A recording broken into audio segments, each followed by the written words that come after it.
the COVID-19 pandemic for our county.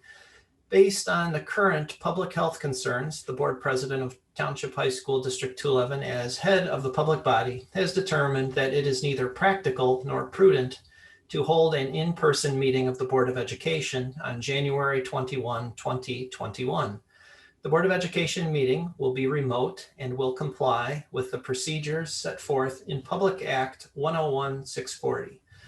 The board president further finds that the public health concerns render in-person attendance of the public or a member of the public body, chief legal counsel, or chief administrative officer at the regular meeting location not feasible. Through the roll call, we are verifying that the Board of Education can hear one another. May I have a roll call, please? Ms. Cavill. Here. Mr. Kramer. Here. Mr. Dombrowski. Here. Mrs. Klimkowitz. Here. Mr. Rosenblum. Here. Mr. Young. Here. Mr. Lefevre. Here. Would everyone please stand and join in the Pledge of Allegiance? I pledge allegiance to the flag of the United States of America and to the republic for which it stands, one nation, under God, indivisible, with liberty and justice for all.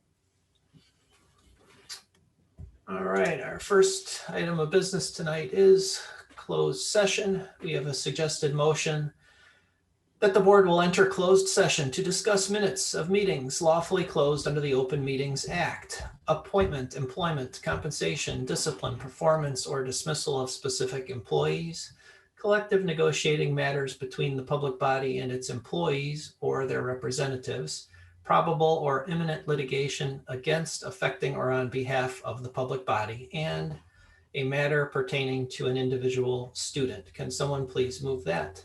So moved. Second. Roll call, please. Ms. Cavill. Aye. Mr. Kramer. Aye. Mr. Dombrowski. Aye. Mrs. Klimkowitz. Aye. Mr. Rosenblum.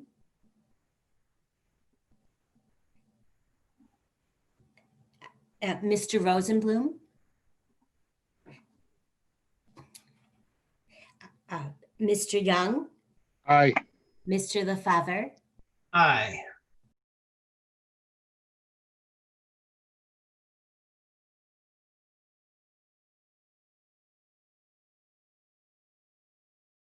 Suggested motion that the board return to open session. Would someone like to move that? So moved. I move. Was there a second or two? Second. Thank you. Sorry. May we have a roll call, please? Ms. Cavill. Aye. Mr. Kramer. Aye. Mr. Dombrowski. Aye. Mrs. Klimkowitz. Aye. Mr. Rosenblum. Aye. Mr. Young. Aye. Mr. Lefevre. Aye. All right. The first item of business is recognitions. Dr. Small.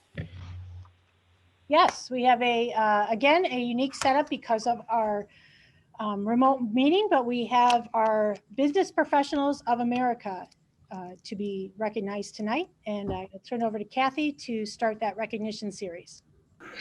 Board of Education and Dr. Small, thank you for taking some time to honor our second set of Business Professional of America, or BPA, state champions from last spring.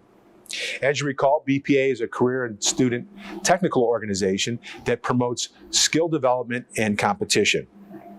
We honored the BPA champs from Conant High School last September at our Board of Education meeting, and now we're going to honor the rest of the students in District 211. So let's get started with Fremd High School. David Strakowski is the BPA sponsor at Fremd High School. David has been teaching in District 211 for 6 years and has been the sponsor of BPA for the last 5. Hello, everyone. I would like to start by saying thank you to the Board of Education, Superintendent Dr. Small, Fremd Principal Mr. Teneper, Fremd Activities Director Mr. Dillon, and everyone else from District 211 and Fremd High School that has encouraged the development and achievement of BPA. Membership in Fremd BPA continues to remain strong, and BPA would not thrive if it wasn't for your support. So thank you.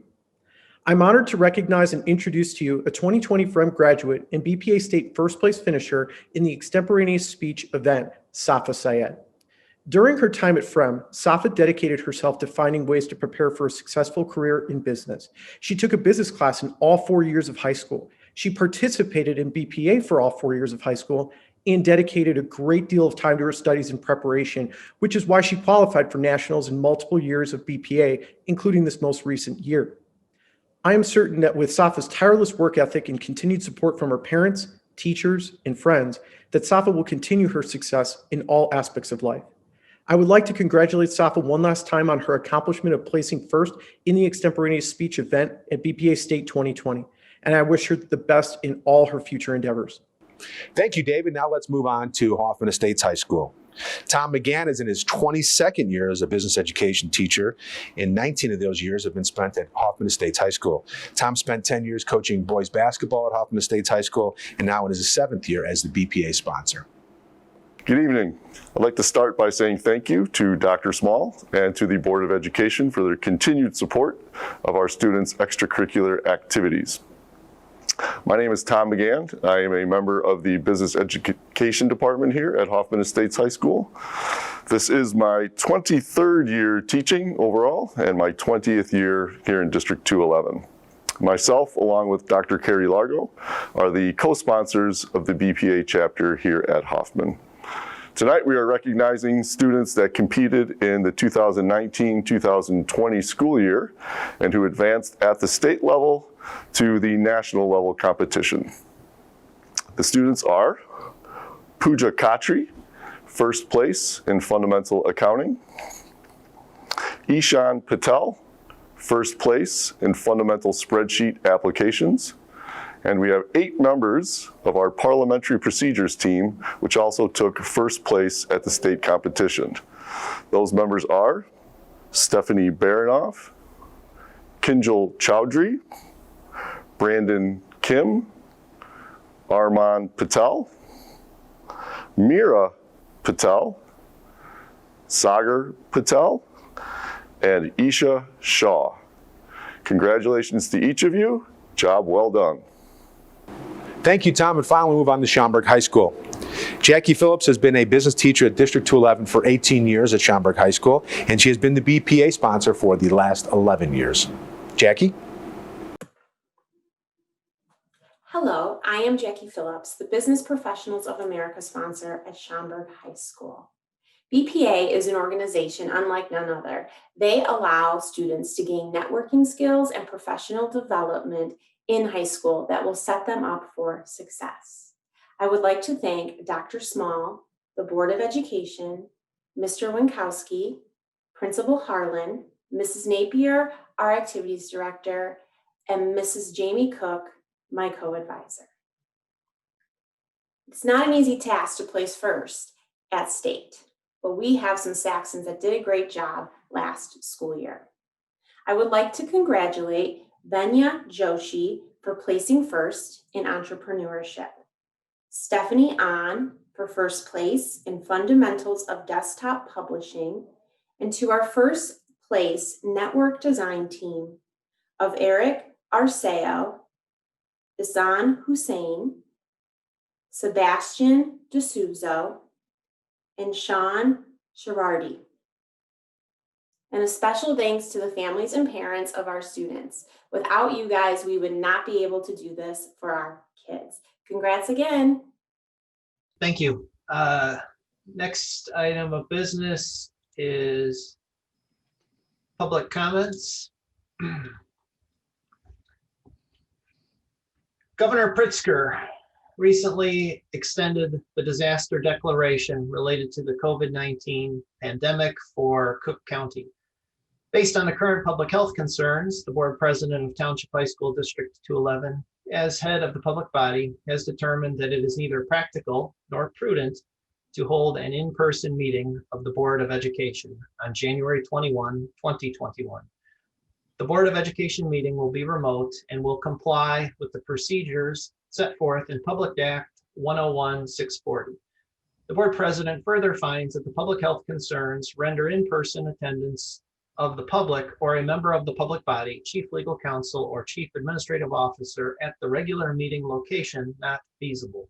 Tonight, public comments will be via Zoom. Individuals who wanted to address the board via Zoom were asked to sign up today between the hours of 4:30 p.m. and 6:30 p.m. If more than 20 people completed the link to address the board, a random system was used to select and order 30 names. Since public comment is to be heard for a maximum of 1 hour, not all 30 people may have a chance to address the board. A list of individuals who will address the board and the order of the individuals addressing the board was posted on the Zoom meeting screen at 7:15 p.m. Each person who addresses the board will have a maximum of 5 minutes to speak. You will be told when you have 1 minute remaining, though you may not hear that if you are speaking via Zoom. Public comment will be heard for a maximum of 1 hour. I will call the name of each individual when it is their time to speak. Individuals speaking via Zoom will have their ability to address the board turned on by a district administrator when the person's name is announced by the board president. The individual will need to turn on their microphone at the conclusion of their comments. The microphone will be turned off. Again, please state your name for the record, and if you wish, indicate if you are a resident of the district. When you are finished, your microphone will be turned off. Any individual's unused time or place in order may not be deferred to another individual. The first person for public comment tonight is Kristen Steele. Dr. Small, her name is not listed under the attendees. Okay. Thank you for that, Ms. Lingle. The next person is Karen Powers.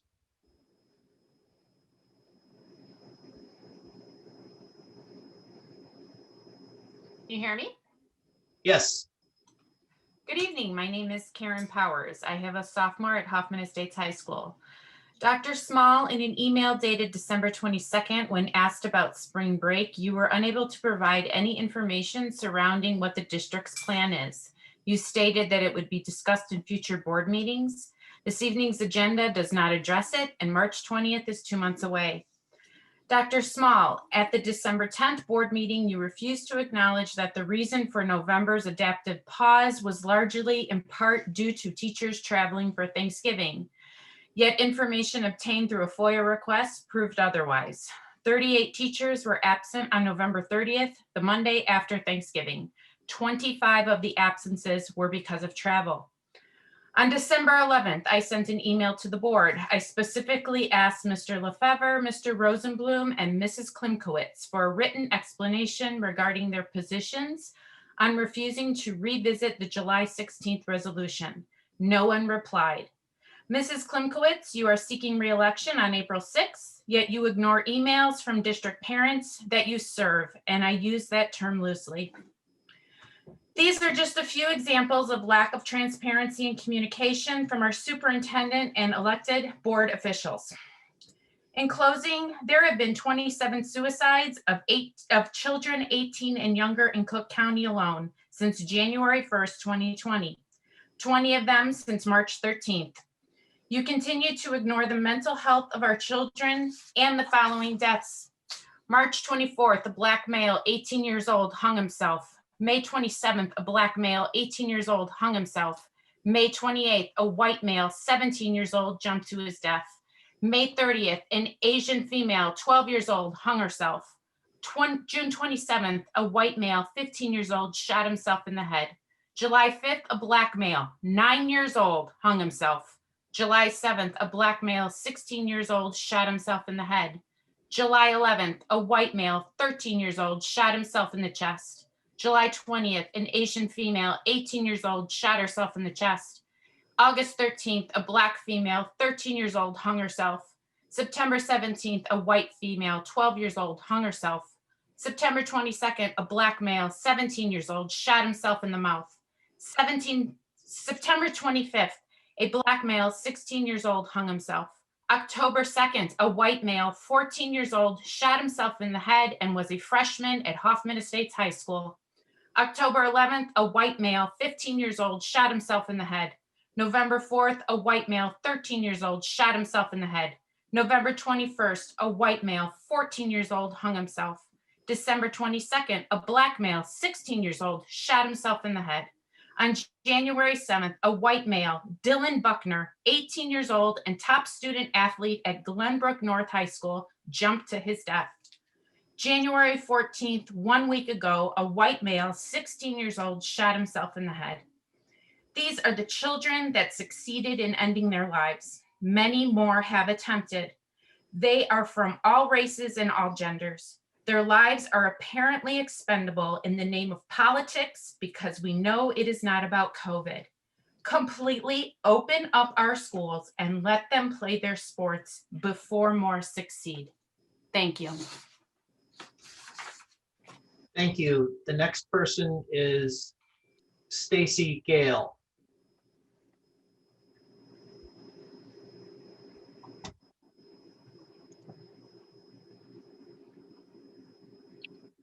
Good evening. My name is Stacy Gale. I'm a D211 resident, and once again, I'm asking the board and administration to reopen schools for full in-person learning. Other high school districts in Cook County are doing it. Private schools have successfully been doing it all year. District 15 is doing it. District 54 is well on its way to 5 full days of instruction. Why are they doing it? Because it is safe and it is what is best for students. Another local teen recently committed suicide. It was all over the news. A star football player from a wealthy suburb with hopes to attend and play at MIT in the fall. That district started 5 days of in-person instruction this week. It's sad another young life had to end in order to get the administration and the board to finally do something to do what is best for the students. The week following District 54's announcement school would remain full remote, there were 2 students hospitalized for mental health issues. 2 children within a week of the announcement were hospitalized. Thankfully, they are hospitalization statistics and not suicide statistics. How many more children have to die? Does the suicide have to be all over the news in order for you to care? District 54 has also realized the academic impact remote learning is having on its students. In the first trimester, there was a 135% increase in the number of Fs in grades 4 through 8. District 54 is a full day of remote learning. There was a 135% increase in Fs. I can only imagine what the grades for D211 look like with half days of instruction. I wish the District 211 administration was as responsive and transparent as D54, but it's not. I've asked for updates to the academic impact of remote learning on multiple occasions. I've asked at the board meetings, I've sent emails requesting the district analysis just to be met with nothing.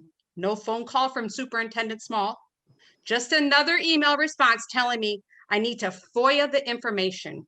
Really? Another FOIA? Another FOIA, which isn't answered completely and is extended and extended and extended? Sounds to me like abstraction and lack of transparency. In a recent incomplete FOIA response, I learned there were no other parents who were told to FOIA information. The only parent required to submit a FOIA is me. Why is it that I'm the only taxpayer required to FOIA the district to obtain basic information like academic analysis? The same FOIA response indicated there was no communication between the board or Dr. Small following the last board meeting. None. The board is elected to represent the taxpayers of the district, and not one of you had any follow-up questions. I'm thankful there is an election in April, so those of you who can barely stay awake for the meetings can step aside and allow new members to serve the community. District 54 offers 5 full days of in-person learning.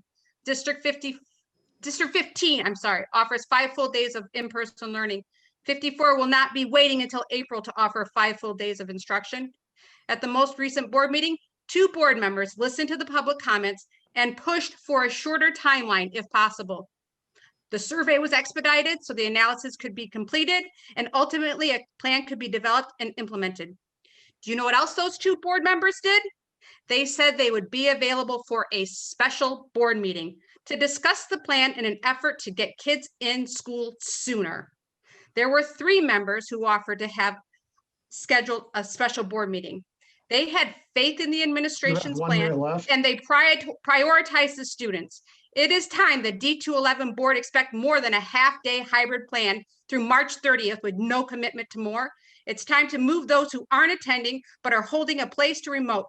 It's time to develop a new plan, problem solve, get creative, then schedule a special board meeting and offer families 5 days a week in-person instruction. I know there are 2 board members who have been advocating for the students. It's time for Ms. Klimkowitz to step up, advocate for the children, call for a better plan, and call for a special board meeting. You want to be elected? Then step up and represent. Thank you. Thank you. All right, that concludes the public comment portion. We have no presentations tonight. So our next item of business is the consent agenda. We have had a request to remove several items from the consent agenda. So I'd like to take those items separately first, and then we'll vote on the consent agenda at the conclusion of that. So first, we have a suggested motion to approve item C, financial reports. Can someone please move that? That was one of the ones that I asked to be removed from the consent agenda. Oh, are we going to vote on each one of these separately? Perhaps I'm misunderstanding. Yes. Oh, okay, thank you. You're welcome. So would someone like to move that, please? So moved. Second. Okay, so item 7C, financial reports, is what we are discussing. And Mr. Kramer, if you please. Yeah, look, don't worry. I'm going to vote yes on every item. There are just some questions that came to my mind as I walk through the detail. I'm going to lump 7C and 7F, which is variance reports, together. I noticed that there is a 9, and I want to make sure that I'm reading it right. There is currently a $9 million surplus of revenues over expenses. Is that correct? As of December. So just to verify, I believe you're looking at the variance report. Is that correct? Yeah, that was a little easier to read. That is F, Mr. Lefevre. Yeah, so we're on C right now, but in fact, so if you, because you've explained your intention is to vote yes on all of them, I don't have to tee them all up as separate motions. Let's just take care of 7C, then we'll just discuss the other 3 separately, and then we'll vote on the whole consent agenda. How about that? Okay, it's a $9 million question. Am I reading that correctly? So first of all, the motion before us is item 7C, financial reports. So did you have a question about the financial reports? Did I read a $9 million surplus there?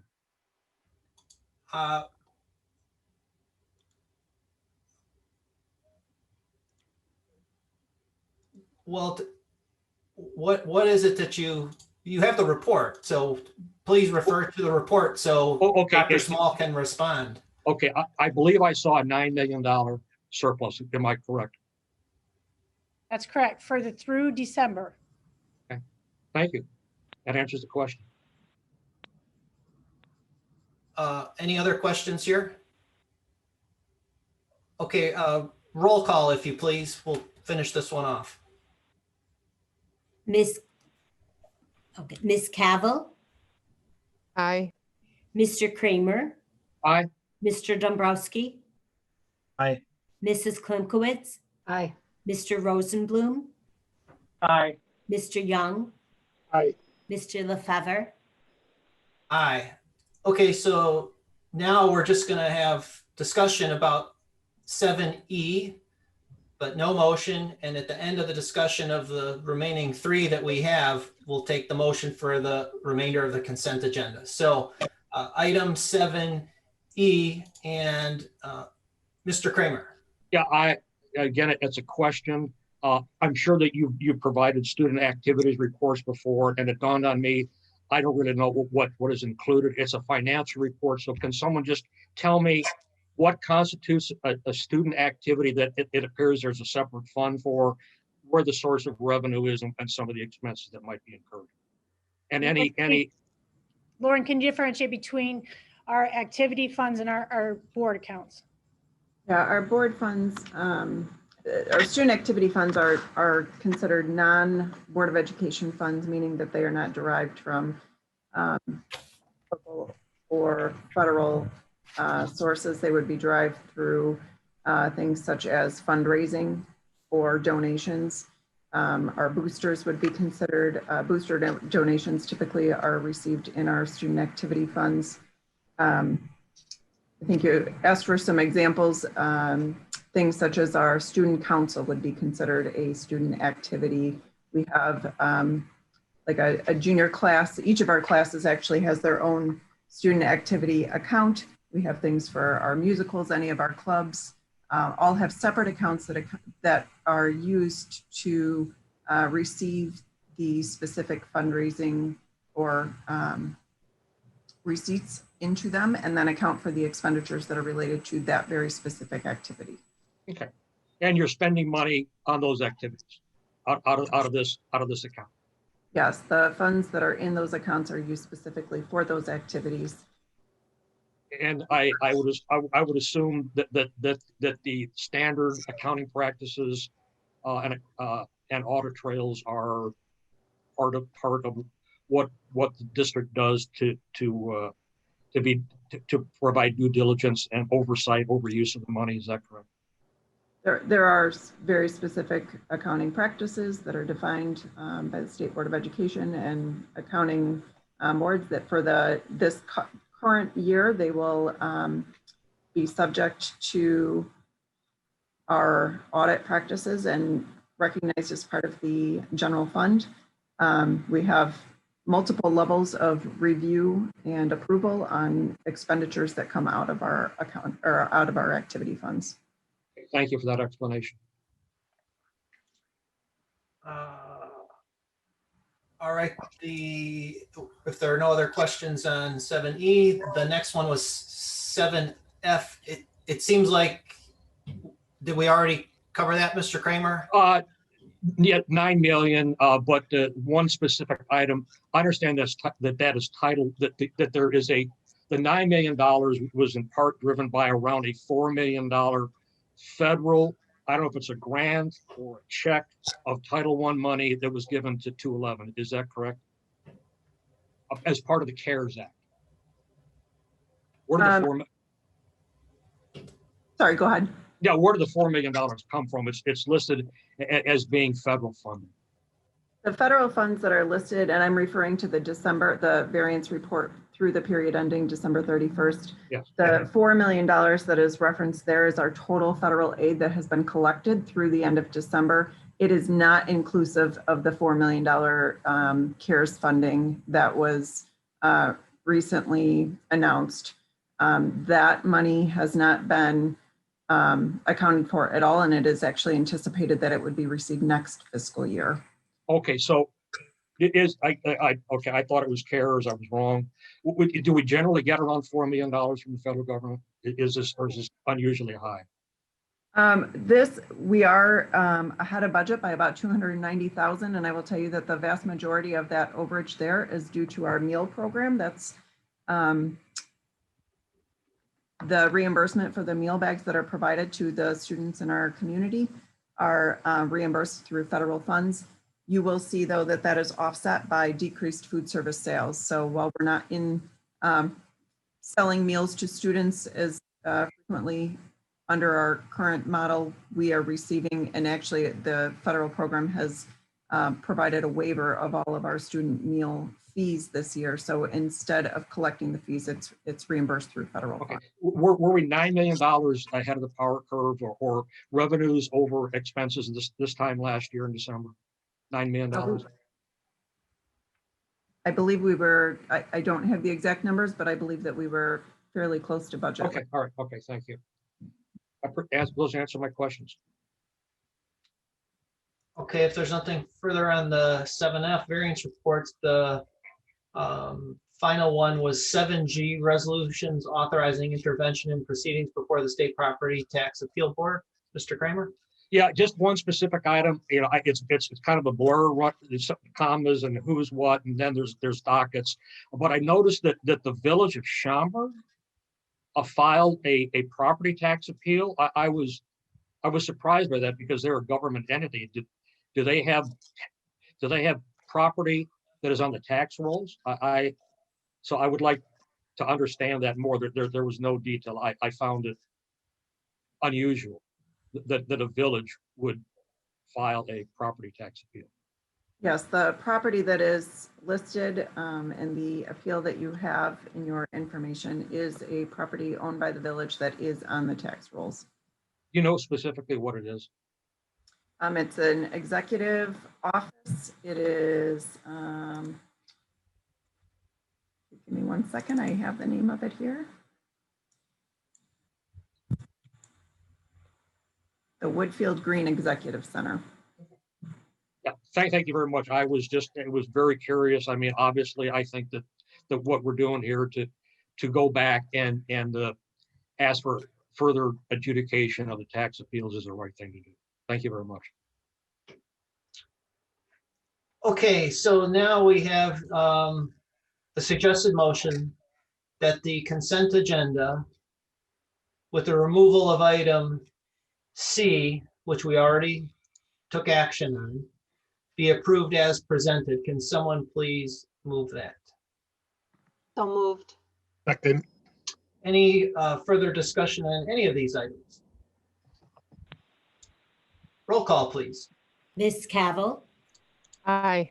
Mr. Kramer, Aye. Mr. Dombrowski, Aye. Mrs. Klimkowitz, Aye. Mr. Rosenblum, Aye. Mr. Young, Aye. Mr. LaFever. Aye. All right, that brings us to special reports. First, we have Freedom of Information Act requests. Any questions or comments here? All right, that will bring us to our 2020-2021 school year update. Dr. Small.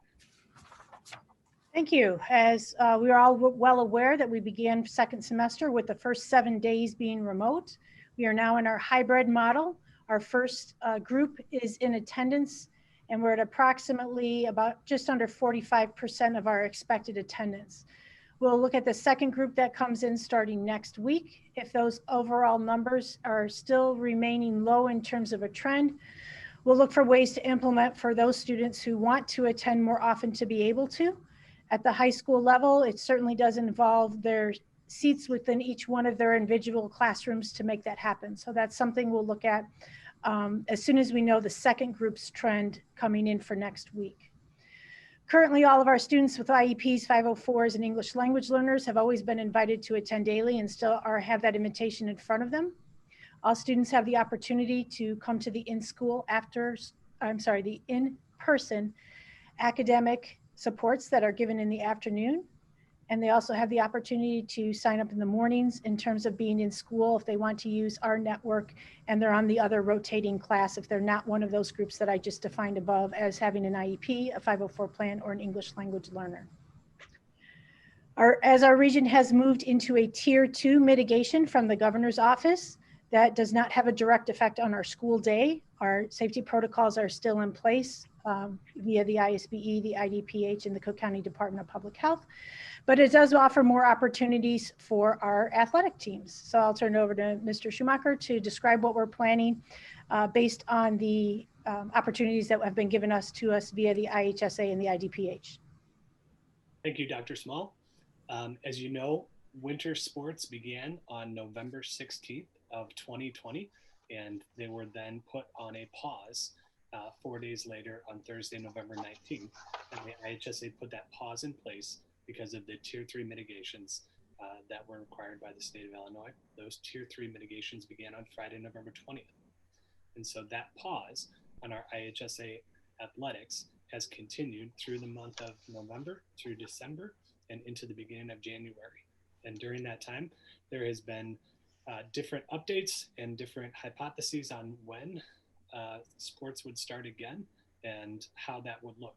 And so on Monday, January 18th, just of this week, the Tier 3 mitigations were reduced to Tier 2 mitigations, and the IDPH and the IHSA now allow the lower risk winter sports to occur. And so our lower risk winter sports are badminton, bowling, competitive cheer, competitive dance, gymnastics, and swimming and diving. And so I have to give all respect to our athletic administrators, our athletic staff, and our coaches for working incredibly fast with the information that we received Monday, Tuesday, and then a clarification from the IDPH yesterday on how many athletes could be in each of our spaces. And so our teams and coaches have worked diligently to resume our winter sports practices, and some of them even are going on tonight for the first time this year as we speak. And we are still implementing our safety guidelines that we have used for the fall and the winter season when it was in November for a few days. And so those are following our safety guidelines and protocols, including our temperature and our symptom screenings, mask wearing, 6-foot social distancing at all times, following our disinfecting protocols for the equipment and the rooms that are used. And I know that our athletes were very excited to be able to get back to their coaches, get back to their teams, and get back into our facilities to get back in shape and continue practicing. We do not have a competition schedule yet from the IHSA, but the lower risk sports are allowed to compete against other schools in our region. And so we are awaiting more information, which we will then take that information and follow the protocols to see what kind of a competitive winter season that we can have. There is one sport that is considered a higher risk sport, and that's basketball. And so basketball has not begun, but it will be phased in because they're under different protocols. They can only practice individually. And so they cannot have team scrimmages and they cannot have team competitions. And so we will phase that in. The IHSA additionally has allowed us to resume contact days for all seasons of sports. But as you can imagine, having all of our athletes and all of our teams right now inside our facilities creates timing and spacing issues. And so we are going to, in about 2 weeks, we will phase in our spring sports with our spring contact days, ensuring that we can get winter started with all the protocols in place, have a great smooth start, and then continue to increase the options available to our students. In terms of the vaccinations, our vaccinations are distributed through the Cook County Department of Public Health. The Cook County Department of Public Health is working directly with the Regional Office of Education for the communications for the vaccination of our District 211 employees and all educators within the suburban Cook County area. The vaccination is certainly an important protection for the individual that is receiving it. At this time, the IDPH is not adjusting any of their quarantine guidelines for those who received both doses of the vaccination, based on what they are saying is a lack of evidence as to whether the vaccination prevents people from passing COVID on, even though the vaccination certainly does protect the individual from becoming COVID positive. They are maintaining their quarantines at this time until there's evidence that proves that they do not pass the COVID on. We have offered to the ROE every one of our high school sites to be a vaccination site for our 1B educational personnel, certainly working within our area of District 15, District 54, and District 211 employees to work through. Based on the information we are receiving, I highly doubt that we will receive the permission to use all of our sites, but I am hopeful that we are at least selected for one, if not 2 sites.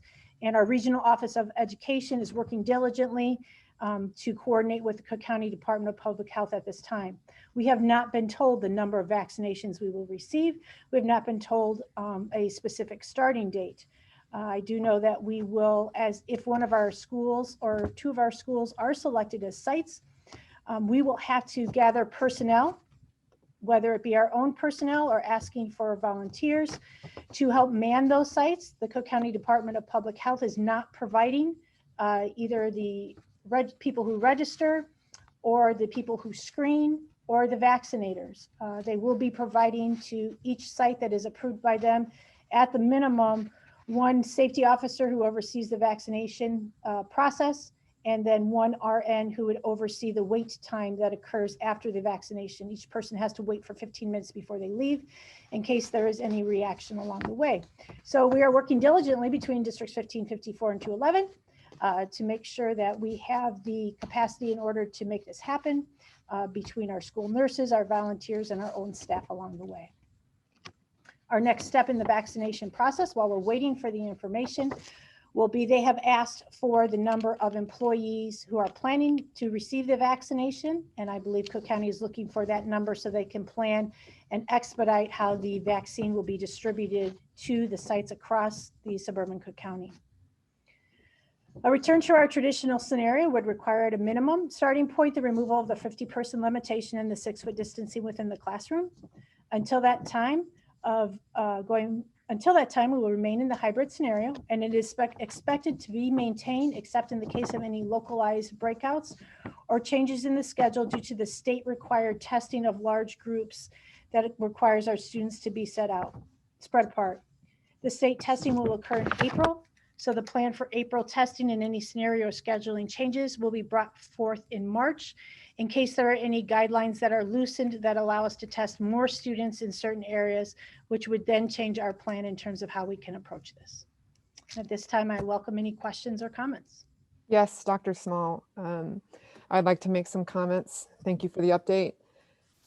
Immediately following the December board meeting, I asked Dr. Small to include a much more detailed analysis of ongoing staffing problems due to COVID-19 and the related quarantines in weekly board updates.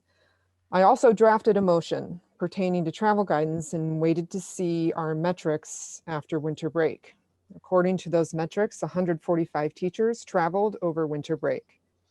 Consequently, 18% of our teachers were unable to pass the daily health screener on December 6th, not because of COVID symptoms or documented exposures, but because of holiday travel. Anticipating such metrics and the resulting inability to properly staff our hybrid model, Dr. Small was forced to make the first 2 days of the 2021 school year remote district-wide. This district, this administration, and certainly this board must ensure that we utilize our staff efficiently so that we can provide the best possible service for our students. I feel confident that with the extensive safety protocols Dr. Small has implemented, which include mandatory masking, strict social distancing, improved ventilation, robust contact tracing, daily wellness screening, and regular sanitation, we can safely disregard the Cook County Department of Public Health's travel guidance and follow the Illinois Department of Public Health's travel guidance instead. The Cook County Department for Public Health recommends anyone traveling out of state or internationally to quarantine, whereas the Illinois Department of Public Health recommends anyone traveling internationally to quarantine. Making this change will enable us to consistently staff our schools and thereby increase consistency for students attending in person. So I move that District 211 disregard the Cook County Department of Public Health's COVID-19 travel guidance and follow the Illinois Department of Public Health's COVID-19 travel guidance instead. Do we have a second for that? Second. And discussion. Dr. Small, do you want to respond first, and then that'll give us more basis for conversation among the board members? I can clarify some additional differences between the two in the Cook County Department of Public Health. They have referencing a shorter time to return to work after a quarantine. That would be if you test on the 5th day and test negative, you can return to work as early as the 8th day. That is unique to Cook County's travel recommendations. The IDPH recommends a 14-day quarantine if possible for domestic travel. I would presume that we're talking about domestic travel here and not international travel. But I would need. Yes, I'm talking about domestic travel. Now, if there is any possible way to follow the guidance for the reduced quarantine with the test that you've mentioned, but not, my concern is the domestic travel. My concern is the domestic travel and its impact on our metrics, particularly our teaching staff, is obvious following holiday travel, which is why I bring forth the proposed motion as stated. Yeah, I'm getting confused because I don't have the rules in front of me. I was with you, Mrs. Cavill, when you were saying the IDPH is only requires or recommends quarantine in the case of international travel. What I just heard from Superintendent Small is that that's not correct, that it does include domestic travel as well. So which one is it? The IDPH says if possible. For domestic travel. That's correct. So that means that Mrs. Cavill's explanation is correct in that we would not have to comply with that. Is that correct? We could, I don't want to use this word, but ignore that particular recommendation. That is, the board can, if possible, is not a requirement. There is no testing component in the IDPH yes, there is no testing component in the IDPH guidelines for domestic travel. The testing component is in the Cook County components. So under these rules, which would apply to District 211 in general, would not require quarantining for someone, staff, administrator, or whoever who travels domestically to quarantine themselves for any length of time. Is that correct? That's correct. I would caution that when you look at this, you're talking about people who are asymptomatic. A person who is symptomatic would be treated differently because that is certainly an indicator that there is something going on, even without a test. So that's why in my motion, I made it specific to travel. So I would expect if this motion were to pass, that our wellness screener would largely remain the same with the exception of the travel question being changed as per this new motion, should it pass. So if a person's symptomatic, I would still expect them to follow the guidance that was previously set out. So the motion that I brought forth specifically pertains to travel guidance. Yeah, let me offer that as an amendment to the motion. That's specific. We don't need to. In principle, I agree with Mrs. Cavill. This is probably a good idea. I don't understand your amendment. No, well, you specifically said travel, and then the counterpoint from Superintendent Small as well. If someone, it's a different rule if someone is symptomatic. So someone could travel without the amendment and be symptomatic and not and use the travel rule for coming back, but not complying with the requirement to. I understand. Thank you for clarifying, Mr. Kramer. It's my understanding that that employees, should this motion pass, that employees would still have to pass our daily wellness screener and go through that process. That's my expectation. Well, it's not in the motion, but I agree with that principle. And we would be able to offer the rapid test then. That is another component, Ms. Klimkowitz, that is important. The rapid test. We did have our numbers just arrived today. Mark, can you tell us what we now have access to? Just today, we received a shipment of point of care rapid tests. It's under the program that the IDPH has made available to schools. We requested 1,000 test kits per large high school. I received 200 per school. Our medical related staff members are being trained on the test protocols, and we're finalizing the implementation plan to use them with students and staff members. So that is in progress, and we're glad to have received the materials today. Now is that per week or per month or what? The 1,000, the 200 we're getting per school. as published, we could request up to 1,000 test kits per week. And that's the number we did ask for. However, we were granted 1/5 of that number. Do you have to request 1,000 again, or is it, once you request, did you request it on a weekly basis, which continues, or do you have to go through the paperwork to request it again?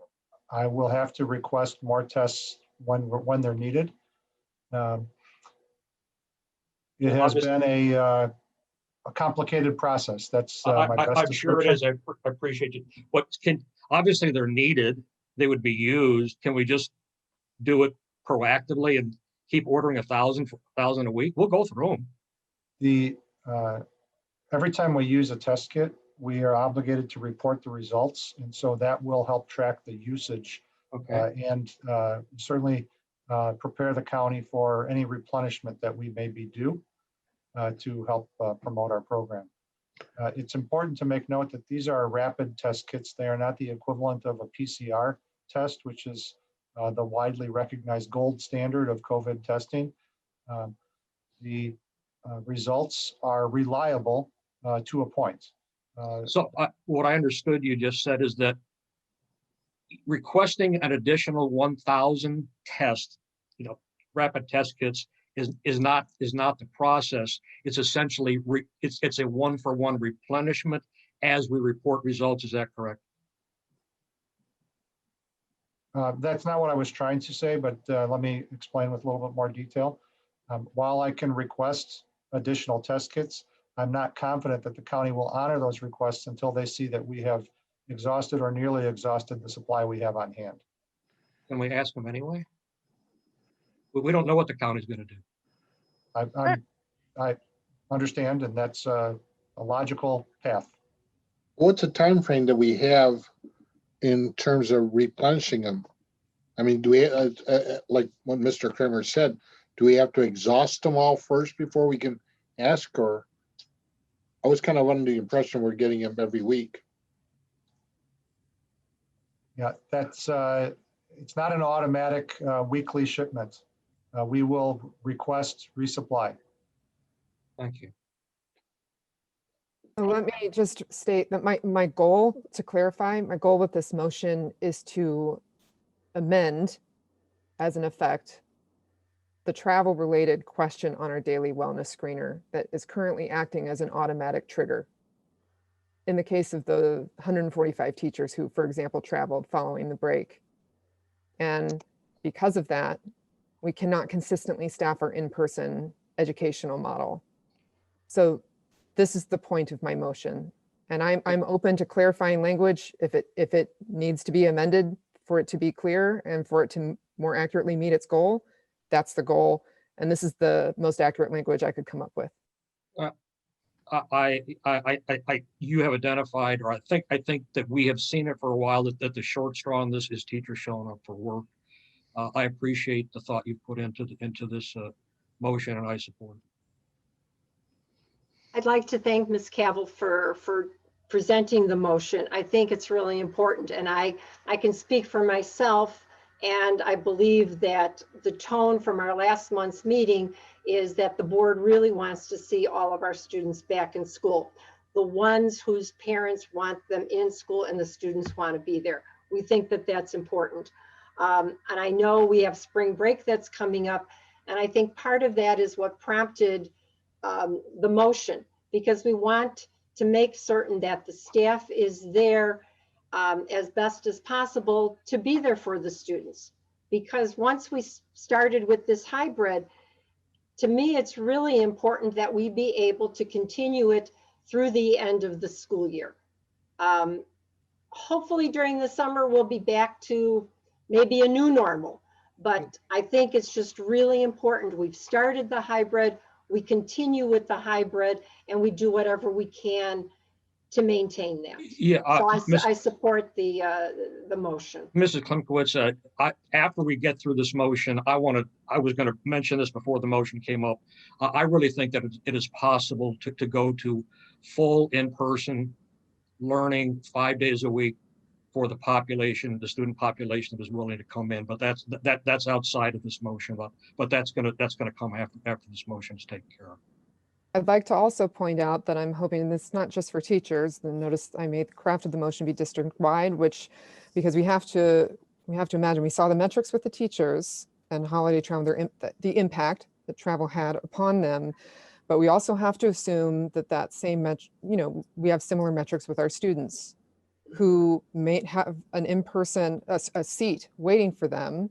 And then they, being minors in particular, with no real choice about whether they travel, to Wisconsin for the holidays or not, then come back and now they can't go to school and use their in-person seat in those first 2 weeks. And when we're looking at the trends about our census, about the attendance rates for those students who have those seats reserved, I understand that it's very important to provide this level of flexibility, particularly this age group, so that any student can log in remotely. I want to maintain that. It's important, but at the same time, I want to make sure that any student who wants to consistently attend in person with their seat reserved is able to do so and not running into this same inadvertent barrier that our staff is obviously running into that is resulting in district-wide inconsistency.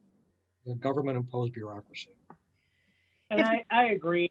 I also thank Mrs. Cavill for putting this before us. I think that this will help us, to Mr. Kramer's point, have our students in school, have the staff there to be able to teach in school and not have it as an automatic kick out and issue for us to be able to maintain and improve the education that we're providing our students.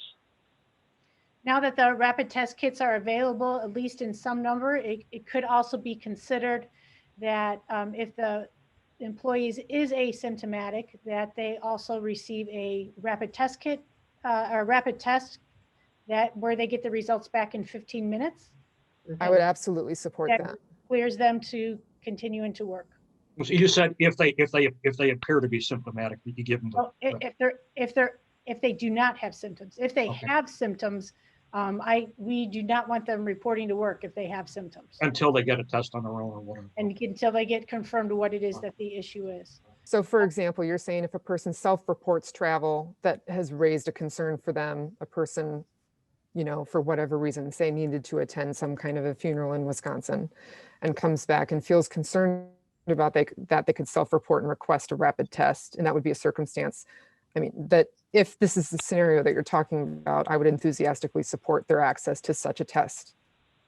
The best practice would also be that same rapid test is repeated 5 days later. I can agree with that.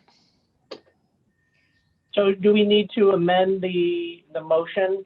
Mrs. Cavill, would you be open to amending the motion to include that should a teacher voluntarily disclose that they did travel, that are maybe either required or are able to take advantage of one of the rapid tests and get assessed immediately?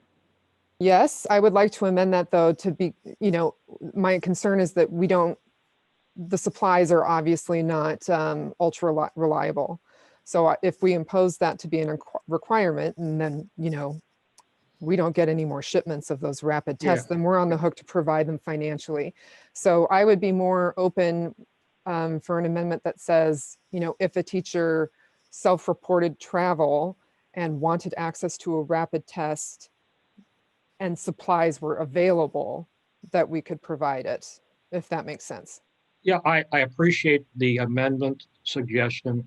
I think the rapid testing when someone is symptomatic is a process rather than a policy. And because there are so many different nuances, I think that the motion as it was originally presented is specific and general and broad enough that it works. I think it would be helpful for me to read it again. I know that when I'm on the receiving end of motions that are where I don't have the text in front of me, I get confused. So if it's okay, I'd like to read it just one more time. Yeah, please read it again. Hang on, making sure I'm permanently off mute here. Okay, so the motion as I wrote it I move that District 211 disregard the Cook County Department of Public Health's COVID-19 travel guidance and follow the Illinois Department of Public Health's COVID-19 travel guidance instead. Dr. Small, do you have any other questions, comments, concerns, risks that we haven't considered? How is this going to affect what you do? Do you generally think this is a good idea? Or are you opposed to it? I am certainly in favor of anything that allows our staff members who are healthy or presumed healthy to get back into the classroom faster. And I know that is widespread, that if there are things that are holding us back and that are preventing us from doing that, I am all for that. I am also, though, very supportive of making sure that those staff members have the ability to take a rapid test as they enter the workforce, as long as they are asymptomatic, to confirm that and then to follow that up 5 days later with another test. As long as supplies are available. If we have any indication that supplies are not available, that would be a consideration I would bring to the board if we cannot purchase it out of CARES money, to purchase those supplies so that we know that we have them. After I have confirmation that that could come out of the CARES money, it would not take board funds to do that. So it sounds like generally you're not opposed to this. You think this will accomplish the intended purpose then?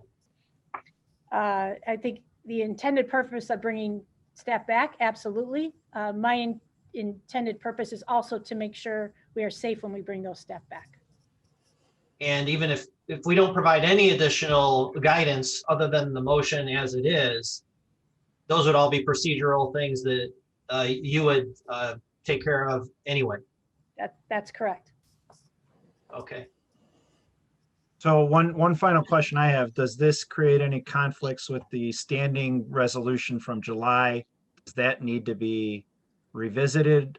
Because it sounds like if we pass this, it conflicts with the direction that we were giving. So I just wanted to make sure that this is in supplement to the resolution or is tied to the resolution if required, from just, you know, dotting our I's and crossing our T's. Currently, as Ms. Cavill presented, the Cook County Department of Public Health and the Illinois Department of Public Health are not in agreement over domestic travel. And they're specifically mentioned in that resolution. As to follow all of them. And it is impossible for me to follow two entities that have two different directions or guidance. But that is what the board gave you for direction. The direction is to follow the Cook County Department of Public Health, the IDPH, the ISBE, and the IHSA. And Governor Pritzker as well. And the governor, correct. Yeah, so the Illinois State Board of Education says, you know, one thing and they say another, such as we could be having this, according to the Illinois State Board of Education, we could be having this meeting in person, similar to District 54. The limit is with. It excludes public meetings per the ISB. Okay, are there any other questions for Dr. Small related to this motion then? Would anyone like Ms. Cavill to read the motion again, or are we all clear on what we're about to vote on? I'm clear. I am too. Okay, roll call, please. Mr. Rosenblum, Aye. Mr. Kramer, Aye. Mrs. Klimkowitz, Aye. Mr. Young, Aye. Ms. Cavill, Aye. Mr. Dombrowski, Aye. Mr. Lefevre, Aye. And then just before we leave this, Dr. Small, so you are clear on the board's expectation, and is there any other clarification you need from the board regarding this? I will go forward, and following that directive, I will put in any additional safety protocols that do not interfere with that, but allow us to remain safe. Okay, thank Thank you. you. Mr. Lefevre, I do have a couple of questions, Sure. if I may, on Yeah. some of the topics that were presented. I do as well. Okay, Mr. Schumacher, you talked about, you know, basketball being phased in. Can you talk about what does that mean? And are coaches working with kids? Are they meeting with them daily? Is there anything kind of going on in regards to that? And what other fall sport or winter sports would there be that we're not able to do? Sure. So I'll start with the last one first. The IHSA had amended the winter season back prior to when it started in November and included mostly the lower risk sports, knowing that there were mitigations in place. So the only sport that's a higher risk is basketball. Everything else is lower risk and is able to, within the tier mitigations that we're in, is able to practice and is able to have competitions within our regions.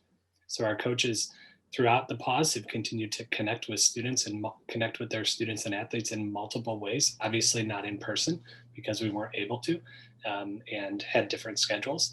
And now that their season is officially allowed to begin, are back on their daily practice schedule. Okay, but the coaches are checking in with the kids. So there is some type of a check-in to see how they're doing. We still monitor their academics also to make sure they're eligible for things. So, okay, thank you. I have one more question, and this would be for Dr. Small, where you mentioned about the vaccines. Have we reached out to the hospitals to see if any of the staff at the hospitals might be able to assist if we have 2 sites for vaccines for staff? In terms of giving the vaccinations? Yes. We have not at this point between District 5415 and 211. As my conversations occur with those superintendents, we should be able to have that set up. If we need additional help, depending on the number of sites we have, we would certainly reach out to anybody that would be willing to come in for that. Okay, thank you. Regarding the update, first, it's maybe a procedural question. When we're looking at the numbers for the people coming to the hybrid in the classroom, how do teachers that are on remote teaching with maybe a medical leave impact that when we're considering our capacities? So if a student comes in, their teacher's not there, we don't have a physical sub for them, they wind up in the cafeteria or something, what is our process for addressing that when we're trying to determine the capacity of our classrooms based on the students that want to come in for the class? So the students that want to come in for the class, as we look at that, for example, whether it be current numbers assigned or in the future, if we offer it to more students to be able to come in, that's based on the actual seats in the classroom. Currently, as I've checked in with our principals, they are fully staffed. We have one school that lost 2 classroom monitors, one in the morning and one the day before, and they have had a couple sections that they have had to assign to the cafeteria, but that doesn't affect the ability for the student to come in. That is a different procedural issue that we deal with. Okay, so we don't have any concern if we have 2 classrooms or 3 classrooms that have to be placed in a cafeteria and they get close to that 50-person limit? Oh, no, we have other large areas we could put them in. Right, but they still have to have some adult or supervision in some capacity, and it seems like that's the restriction on that. Otherwise, they could stay in the classroom if we had the adult, right? Or we can just throw 50 students unattended and unsupervised in a gymnasium? Is that what you're suggesting? They would be coming from multiple classrooms. So we'd have to have the people go into the multiple classrooms because it's not 50 students leaving one classroom. Right now, it's just between probably about 3 to 10 students leaving a classroom that doesn't have a monitor in it. Okay, well, that's just on the first week. I'm just concerned if we get a larger, number, because I know your numbers that you're looking at is based on student participation, but I just want to make sure we were considering if we have a deficiency in staff. Right, all of our numbers for attendance and looking at the availability goes by seats per classroom. I completely understand that. That's why I was just asking about this. Then with us moving into new tiers and things, how do you assess the district's performance academically at this time and how we're responding to COVID? Our academics, our GPAs and everything, are they comparable to the prior year, ahead, below? What's your feel for how the district is performing? So in terms of the number of incompletes, we have an incomplete would represent a student who has engaged and participated in their education, but just has not necessarily finished a certain number of assignments or not shown a mastery of a certain critical learning standards. So we have those incompletes are being worked on right now through the academic support time or any type of study hall that the student might have during the school day. Those are expected to become actual passing grades because the student was well on their way to that. In terms of the number of students who did not earn credit, so those would be students who earned a audit or an F, which is not considered a credit-bearing grade at the high school level. On a typical year, we have approximately 1% of our grades represented by non-credit grades. And semester one, we had approximately 2% of our grades represent non-credit grades.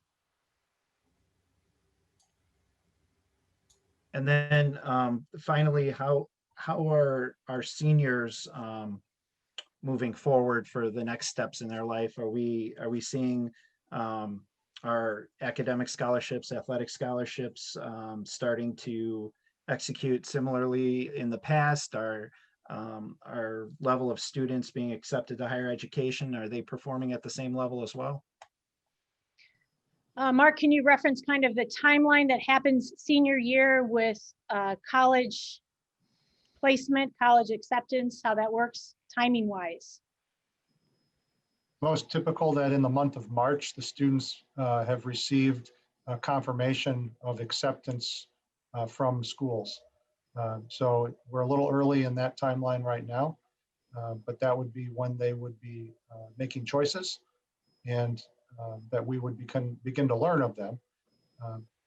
As the seniors finish their semester, we do ask them to share with us their post-high school destination, whether that is further education or direct into the workforce or perhaps into the military, so that we understand their pathway moving forward as opposed to a planned pathway. So here in the month of January, it's a little bit early for us to have that level of detail.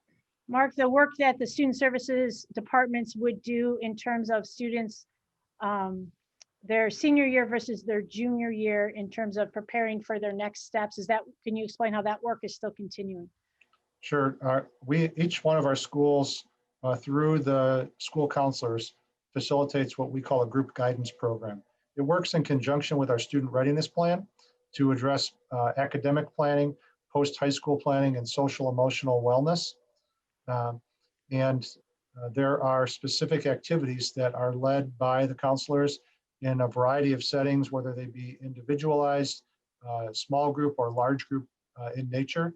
And those activities are still moving forward, even though our school year is less than traditional. So the counselors are finding creative ways to engage with the students to execute those activities and keep students on track to acquire the skills in those areas that they would receive with a more traditional setting. Okay, thank you. Go ahead, Mr. Kramer. A couple of points here. The last correspondence you gave us, you admitted, or your analysis was that you're pretty disappointed in the attendance rate of the students. I think you mentioned 1,400 thereabouts attended on the first and second day of hybrid, which is well, anyway, that's 300 students a school. So you multiply that by 2, which hybrid is based on splitting the student population in half. You're talking 28 to 3,000 students divided by 5, 600 students in a school at a day. I think there is no reason why, with what's happening right now, we cannot go to 5-day a week in-person learning for less than half the population. I know there are other nuances there. If you got 500 students in person and you got how many thousands of others who are remote for whatever reason. And again, it's a spiraling thing. The students don't come in and the teachers don't come in, and then they're by themselves and they say, why am I going there? So they don't come in. We're at the bottom kind of a crater right now. We have to get out of it. But I think right now you can safely pull back and go full time for 3,000 students across the district. That's point number one. Point number two is this, and I'm looking at it on my other computer here. Tier 2, limit to 10 guests in both indoor and outdoor seatings, not applicable to students participating in-person classroom learning. So the capacity, depending on how many cubic or square feet you have in a classroom, you're probably not going to hit that number. Okay. So the capacity is not 10, it's not 50, it's whatever you can fit in the room as long as they're 6 feet apart, basically. That's correct. And that's okay. what we do. Okay, so I think we're there right now. There is no reason why we cannot go back to full-time, in-person, 5 days a week next week. There's none. The tier 2 mitigations that I referenced earlier that have changed, that does not affect what we were already doing. So the only thing that the tier 2 mitigation changed for us is our ability to bring back our athletes. No, I'm saying under tier 2, we've got you're based on attendance by students right now. You're talking 3,000 students. You can fit them all into 5 schools, 5 days a week, without going A/B and without alternating. You can bring the whole group back safely. There's no question in my mind. I understand what you're saying. You referenced the number 10 as you were pointing at your other screen. What I was saying is the tier 2 mitigations that were put out, those are not in direct effect for our academic school day. Those have not changed for what we were even in our tier 3 mitigation. Right. There are two different. That's correct. There are two different criteria here, which both have to be accounted for. Number one is the capacity in a room, which we have. Okay. Number two is a 6 foot. So yes. and the number of students. I think we're there. Okay, so let me give you some more information. I agree we might be there. Next week is a whole nother set of students that come in who may have a different perspective on that. Also, the range of attendance varies from school to school. So we have one school that is at 50% of their expected, while we have another school that is at 38% of their prospective students. So for some schools, it may be very easy to happen and the students would all have a seat. For another school, it may not be possible for every student to have a seat, but it still may be possible for them to come to school if there's the option for them to be into one of our larger classrooms if we run out of seats. So bring back the students who fit into the school and work for the best for the ones that are essentially at hybrid capacity. I mean, you got to do this on a school by school basis and not be general across the whole district. I mean, the only numbers that I got were general numbers. I don't know which school is at 50, which one's at 30, but I think the decision has to be based case by case, not district wide. I'm confused now. Like I was with you up until then because it sounded like up until then you were arguing for a district-wide disregarding of essentially the social distancing rule. I mean, that's to me sounds like if we just forget the 6 foot requirement and with our low census, meaning low attendance rate, if you combine those two things together, we can get everybody in. But now you're arguing something different, which is no, like, well, not district. Hold on. Now I'm understanding like not district wide. Now you want to do it by school. So now I'm confused. Oh, okay. Ms. Cabell, okay, it's new information that I was just given by the superintendent. The information I have at my hands is that District 211 wide is well below hybrid capacity, around 44%. I did not know that it varies from school to school, that there is one school which is at 50, and the rest of them are below 50. I So got you. so that changes the dialogue from district-wide to, okay, it can't be district-wide. How about school by school? Let's get kids back into 4 to 5 school if we can't get it back into 5 out of 5. Let's not hold back the crowd because we can't work out the solution for one school. That's my point. We only have a count for the one week. I mean, we still have to see what next week brings. But I'm in agreement with you, Mr. Kramer. You know, if we can do this for all the schools, let's do it. But let's see what happens next week, and then we can make an assessment then. Yeah, and so after next week, can we have a special board meeting the week after that to go over the statistics and implement some new policy, which is feasible? In my remarks, I did say that we would watch the trends of next week, and if it remains low, we would implement ways for students who want to attend more often to do so. I mean, we are ready to do it, but it is looking at next week also. Okay, well, the idea is how quickly. We don't want to do another survey. Let's just do it, okay? That's what it sounds like she's planning to do. I mean, that's what it sounds like to me. We're waiting for the other half of the information. That's my understanding. How quickly can you move if next week shows that we can do this? We would communicate it, and the only caveat would be that if there are not enough seats in the class, then the overflow students would have to go to a common area. And unfortunately, that would be a variable on a daily basis that could happen. If it's the best we can do right now, it's the best we can do right now. I guess I'm a little confused and need some clarification. Mr. Kramer, are you saying bring the students back for a full day of school? Yes. Okay, so going into the afternoon. Yes.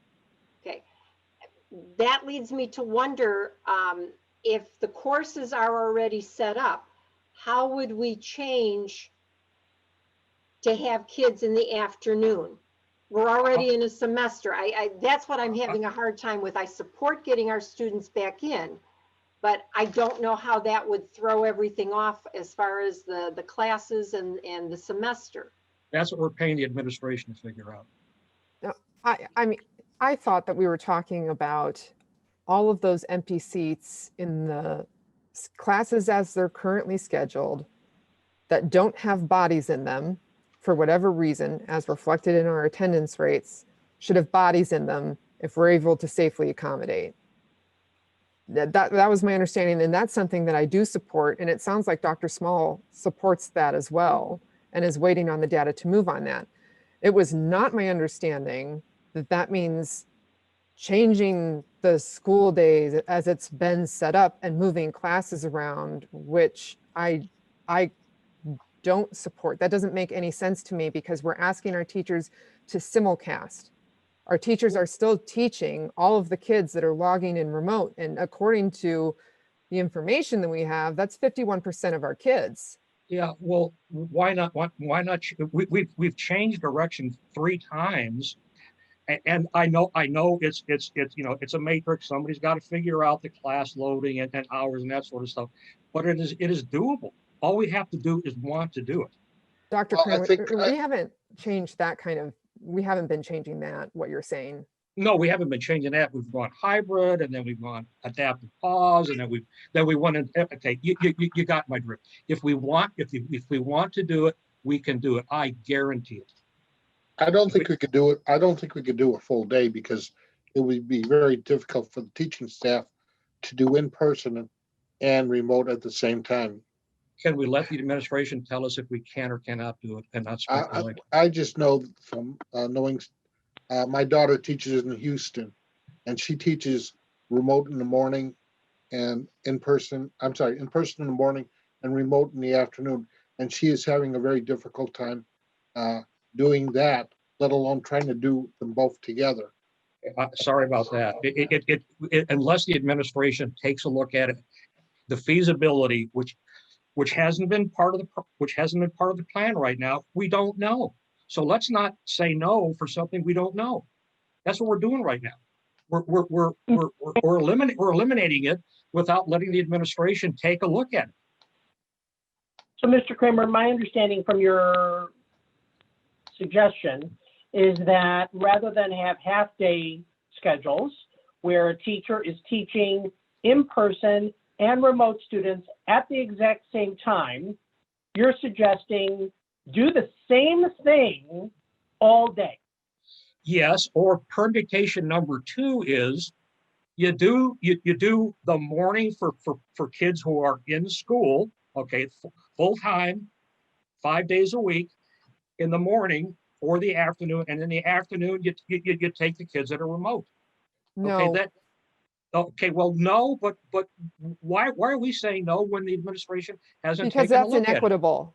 I mean, Well, off the how bat, do that's we- inequitable. No. Well, let the administration tell us that it's inequitable. You're I making a get the- judgment call. You know, I get the sense that Dr. Small supports in principle, you know, getting all the kids back in school. And I think Dr. Small is looking, you know, to do that as quickly as she can. Dr. Small, do you want to respond to this?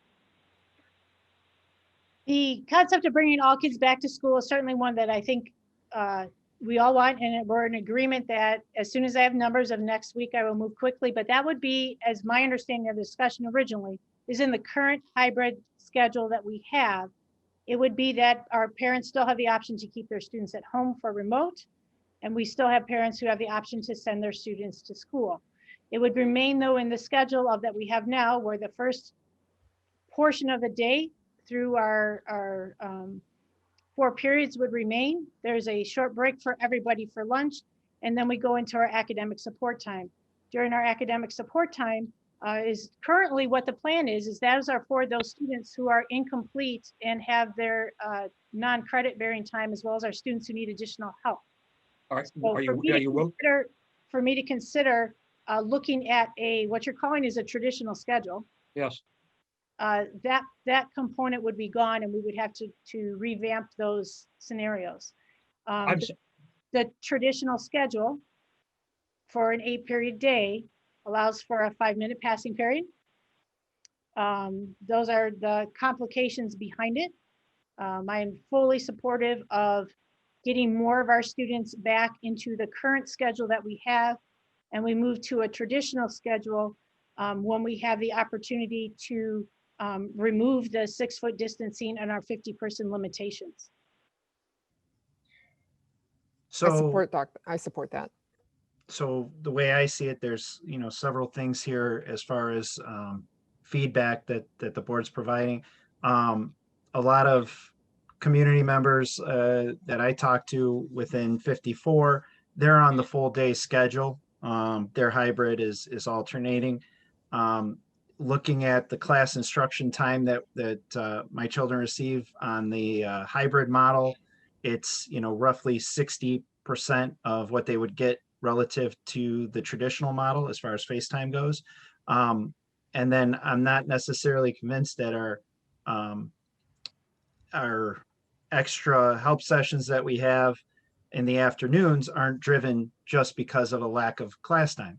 So the extra help that our students may be taking advantage of in the afternoon may be countered by an increase in class time that would come from a traditional schedule.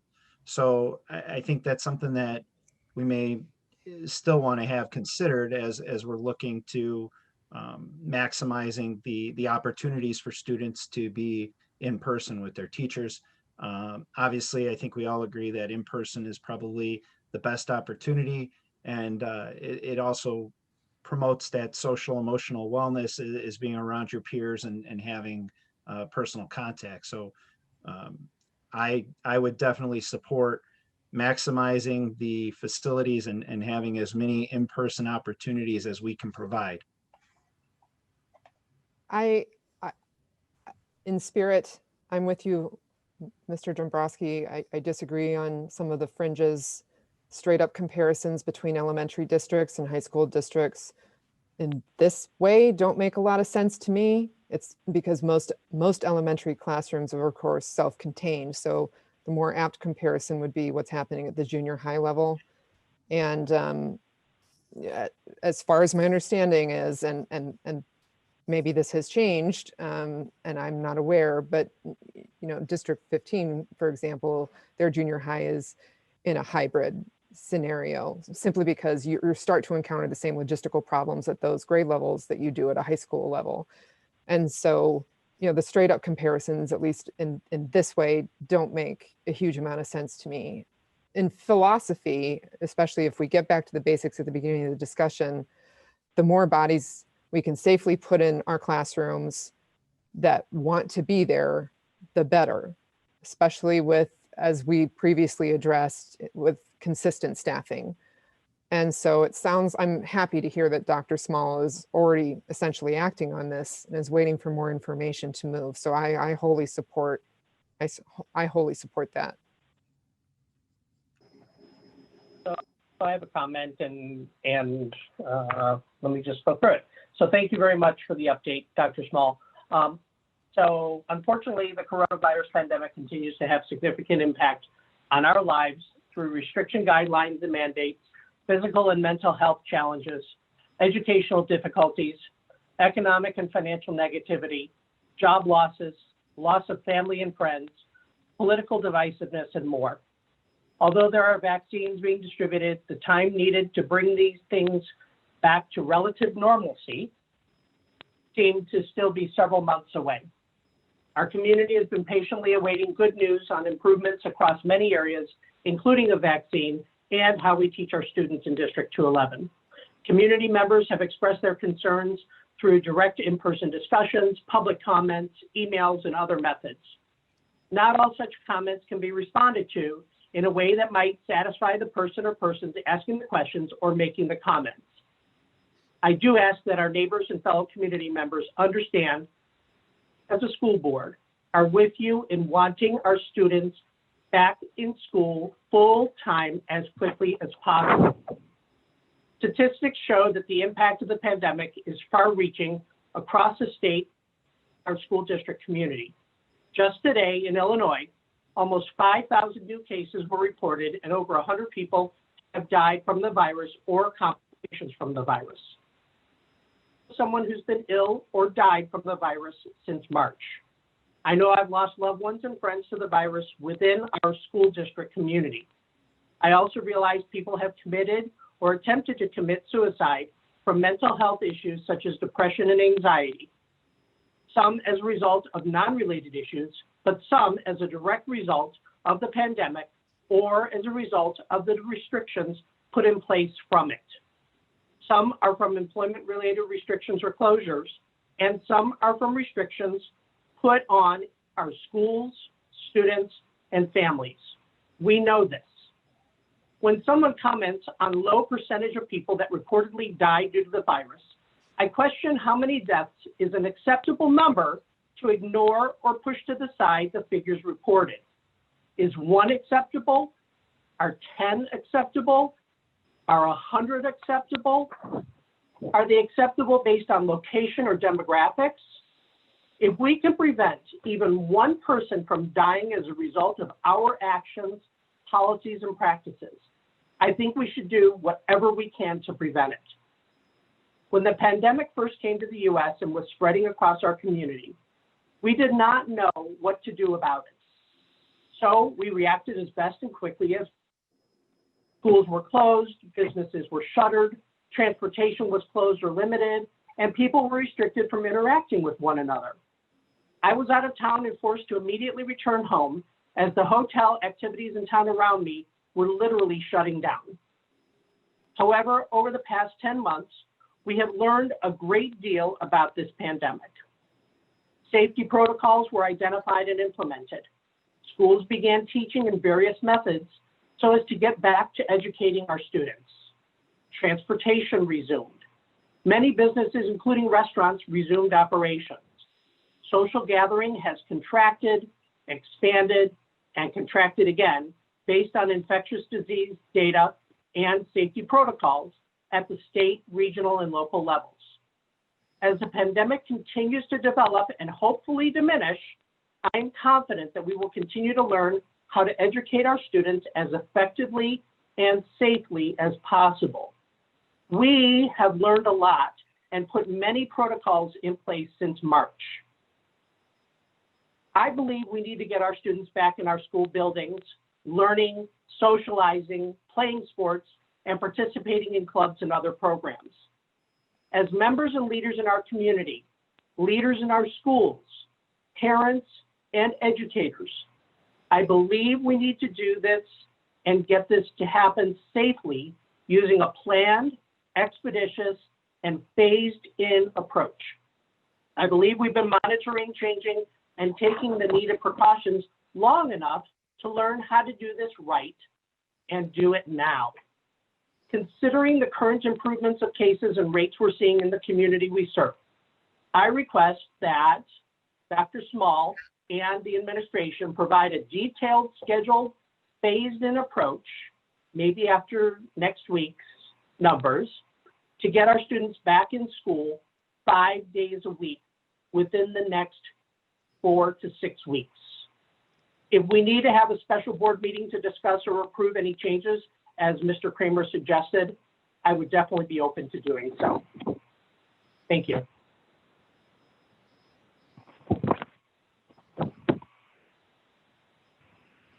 I have one further comment.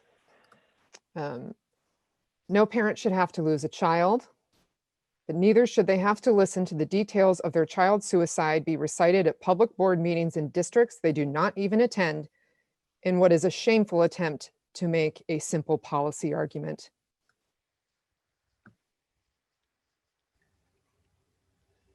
Any other questions or comments for Dr. Small? I just asked Mr. Rosenblum for clarification. We currently have our students in the hybrid model, 5 days in school, and then 5 days the virtual reversing. Can you clarify what you were exactly asking? I apologize. I was not clear. I'd like to move off of hybrid to full-time school for those students who are available and that we're able to get into our buildings. Okay. So 5 days, Kramer had suggested. Okay, and as Dr. Small had pointed out about trying to get as many kids in as we possibly can into. Okay, thank you. Okay, if there are no other questions or comments here, our next item is the District 211 Equity Team update. Dr. Small? Yes, we have moved into our scheduling of our focus groups, and either Mr. Schumacher or myself could answer any questions on the report.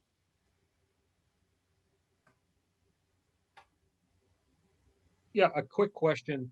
It seems like we have two parallel initiatives going on. One of them is the administration's creation of the 5 equity teams internally, or is it 3? I don't remember, which have been meeting consistently. It seems like that's kind of redundant right now, pending what Bay Arthur comes up with. I don't see I think that those initial initiative should be suspended until we get something from Bay Arthur. Mr. Schumacher, can you explain what the groups are doing now while the focus groups are continuing? Absolutely. So the plan that was the original purpose and plan for the equity team that was presented in July had a 4-phase process to it. And we're moving into and through phase 2 and into phase 3. And so the plan all along from the beginning and what was communicated was that we would do stakeholder engagement, and the equity team determined that the most effective and efficient and viable way to do the stakeholder engagement was to engage an outside organization so that the feedback would be valid and reliable. And so we've done that based on their recommendation and your approval. And so they're parallel processes right now, which was planned all along. The parallel process of Be Young Associates conducting the focus groups that they will begin next week of students and parents to get that specific feedback, and the current District 211 equity team and the subcommittee work that is being done in the 4 subcommittees are researching, are analyzing.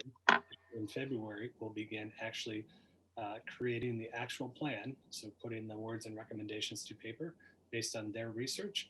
And then as the focus groups finalize and we get the feedback from Be Young, that feedback will be brought into and brought into the planning process and Yeah, provided. I'm getting confused here. So B. Arthur's going to do some stuff. They're going to do a report. When are they going to provide this report and their analysis and recommendations? April. Okay. So before then, in parallel, what are the 3 equity teams going to be doing? So there's 4 equity teams. Okay, 4. Those 4 equity teams have a specific focus to them. And so though I've just used the example of the school and family community partnership one. They are analyzing issues and concerns and concepts related to how we form school, family, and community partnerships based on their experience. And one of the reasons that we develop the equity team with students, parents, staff members, and board members are part of the subcommittees is to get all the perspectives and the information. And so there's going to be a lot of data and it could be conflicting between the D211 equity team's analysis and what B. Arthur comes up with. Is that correct?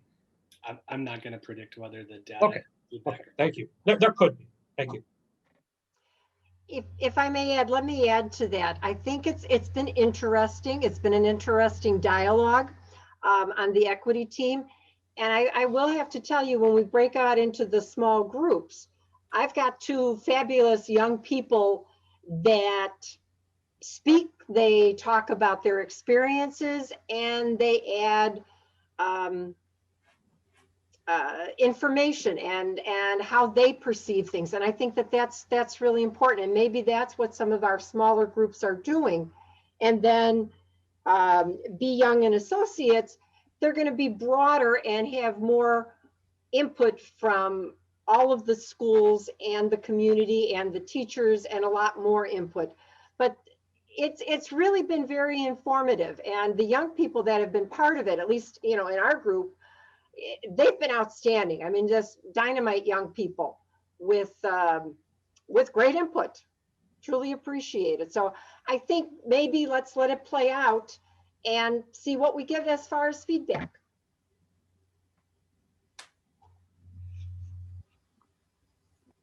Any other questions or comments here? Well, I agree with Mrs.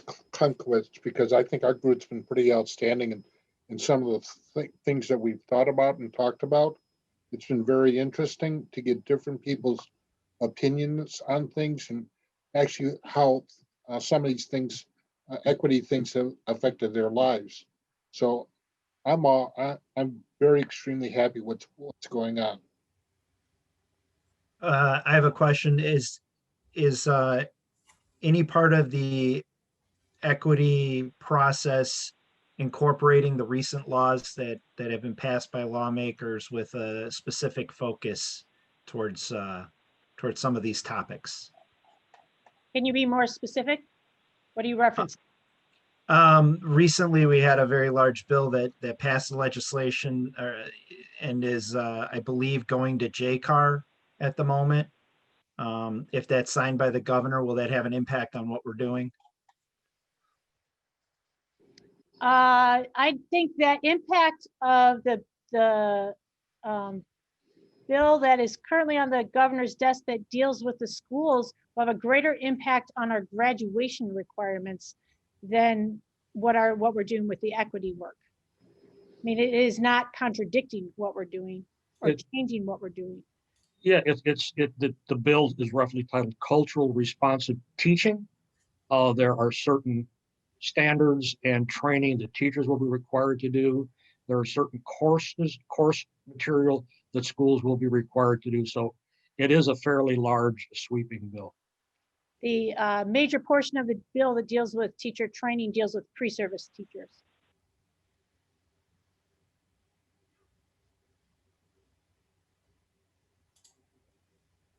Okay, if there's nothing further here, the next item on our agenda is secondary school cooperative risk management and workers' compensation programs. Did anybody have any questions or comments for Dr. Small? Okay, that'll bring us to the next item on our agenda, which is the 2020 Consumer Price Index for urban consumers. Any questions here? If I make a comment, we were waiting for this data because obviously that CPIU is the limiting rate for our 2021 levy, which also helps us build our projections that we'll be presenting to the board at the February 4th Budget and Finance Committee meeting. We will go through the details of the projections, including our latest information from our variances, our latest information using this CPU in our projections, and then using that to help drive the discussion surrounding the abatement. Thank you. If there are no other questions here, that will bring us to unfinished business. We have 2021 summer school student user fees. We have a suggested motion that the 2021 summer school fees be approved as presented. Can someone please move that? So moved. Second. Discussion. Just as a point for timing so that everybody understands why this is coming separately. In the past, the summer school fees, if you remember last year, came at this time and we needed to make some quick approvals because of our summer school registration. We have shifted the format. So this is the 2021 summer school fees. That is for the upcoming summer. And in the next board meeting, we will bring in all the fees, including summer 2022, so that we will be in a more succinct pattern of the summer school fees will all be in connected with a prior school year, which is how we typically do any of our summer school programming. It ties to the prior school year. So that's why this is coming separately, and the rest of our fees, including a year from now, summer, will be coming up next month. Do we anticipate a larger number of enrollment in the summer school, especially to bridge our students from middle school to high school? Typically or those junior high? Typically those students that are coming in from 8th grade into incoming freshmen, they would be involved in our incoming freshman academy. They may be in our Project Excel. Those are typically where they are enrolling, and we expect that enrollment to continue. I think that in some of our invitational courses, we may see an increase in our numbers of students that are participating. And then the placement for incoming freshmen that would be impacted by the summer school fees. Are we still doing, it's my understanding that we're not having an examination for placement, that we're working off of the recommendation from the feeder districts? Yes. Mr. Kovac, can you give the For the class of 2025, we did not administer a placement exam. And you're correct. We are relying heavily on the 8th grade teachers' input. And the student services directors are currently working with the 8th grade teachers to verify those recommendations and understand their ideas about high school placement for those students to start.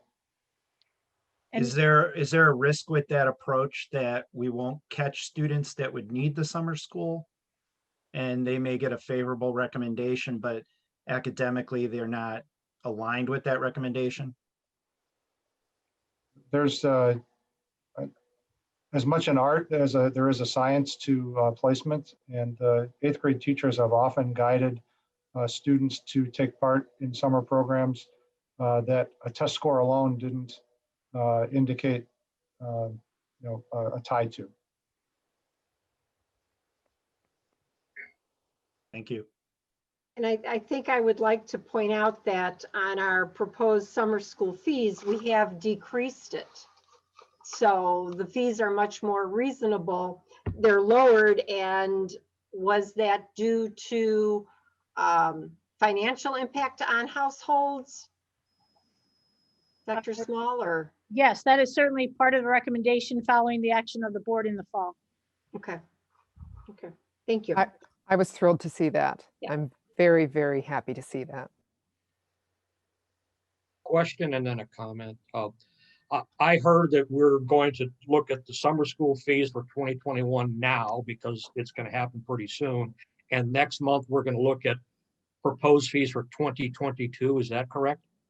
All of next year's fees, including summer of 2022. Okay. Okay. And that will then become the normal cycle. Okay. Yeah, I'm on record as fully believing that District 211 has enough money in its reserves, and we did $4.5 million surplus. We're sitting at +9 right now. We've got $17.7 million in the bank.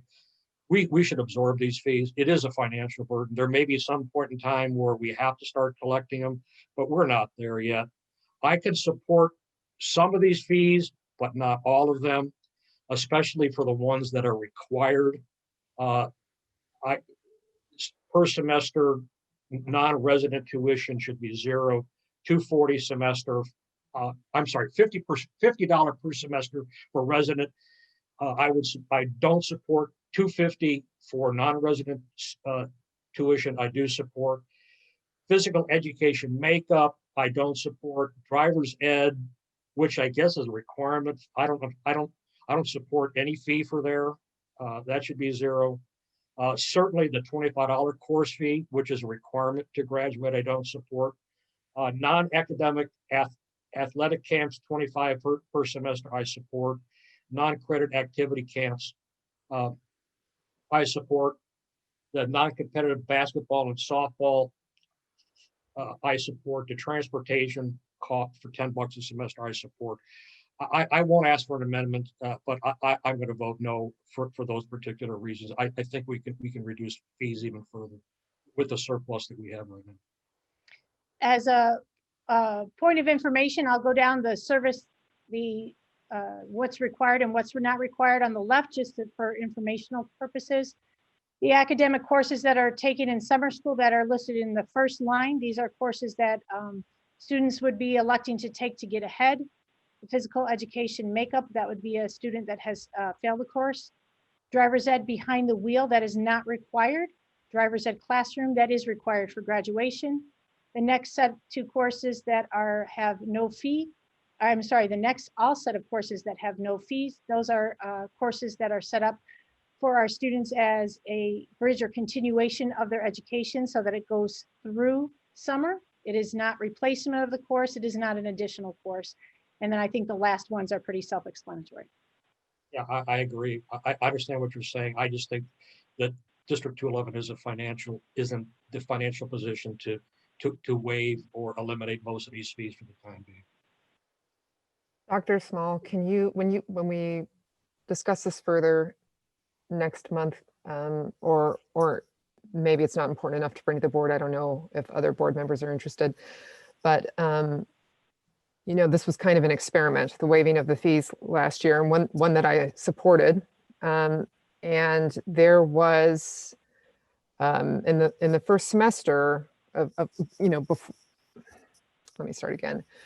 There was an effect on the number of students signing up for free and reduced price lunch, I believe, which has a ripple effect on our ability to solicit compensatory funds, if my understanding is correct. And I don't know how big of an impact that ended up being, and that's something I would really be interested in knowing. So like what the difference was in the number of students signing up for free and reduced price lunch, you know, following our waiving of the fees compared, you know, for the last like 3 years, let's say. Was that clear? I feel like I was being confusing. Was that clear? Yeah, yes. Okay, okay. What you're asking for is the difference in the number of free and reduced lunch kids that signed up this year compared to what we would typically see, and how that affected our Title I grant, which is what relies on that. Yes, perfect. Thank you.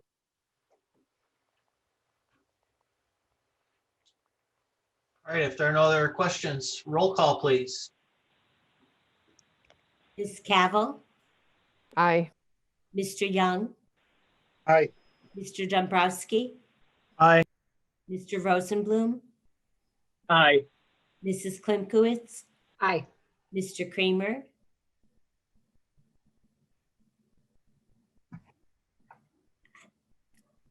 Mr. Kramer, No. Mr. LaFever, Aye. All right, that will bring us to new business and Mr. Lefevre, quick question.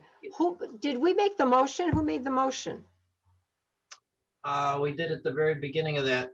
Ms. Simorowski, if you want to. Oh, I apologize then. Oh, okay. Mr. Young made the motion. And Okay. Oh, and I seconded. Okay, thank you. Thank you. That's okay.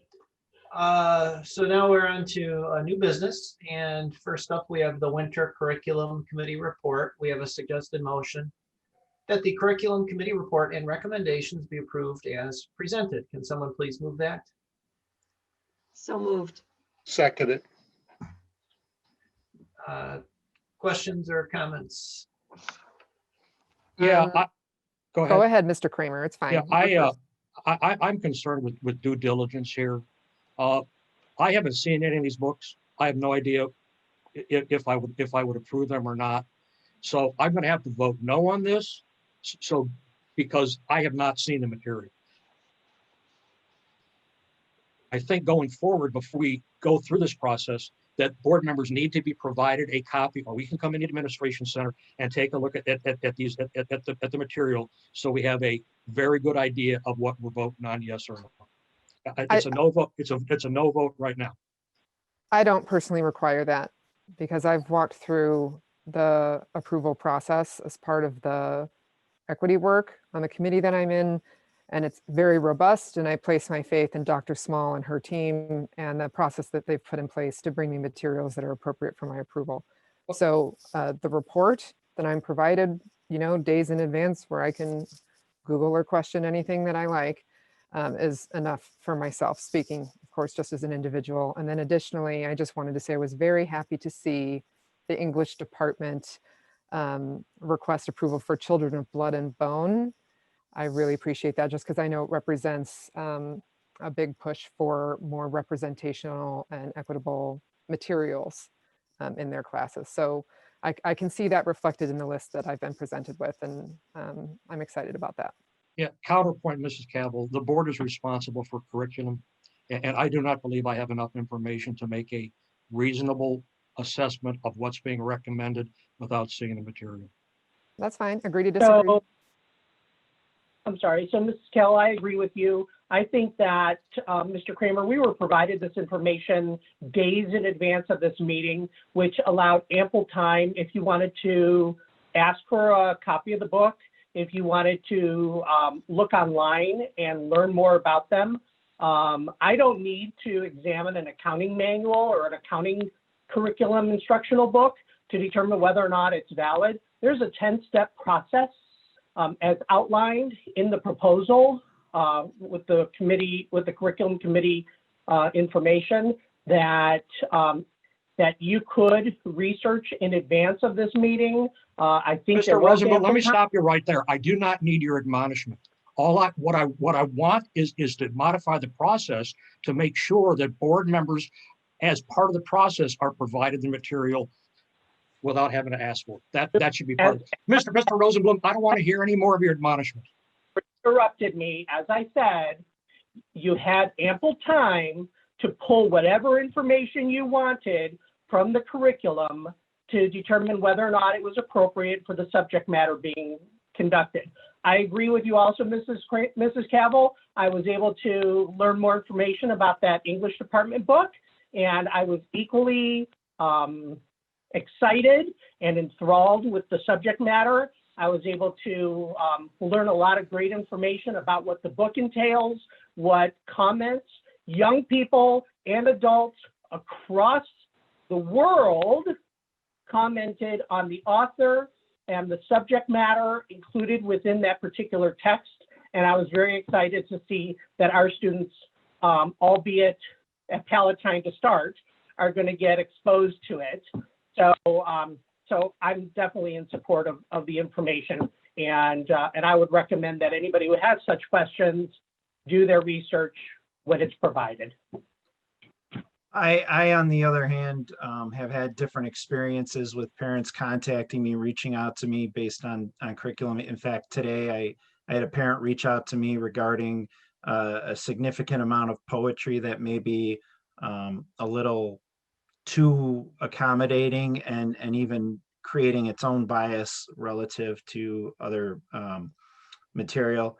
Additionally, I've had parents call me up about social studies curriculum to the point where they've pulled their teacher or they pulled their child from the school and found a different mechanism to get the credits for the course.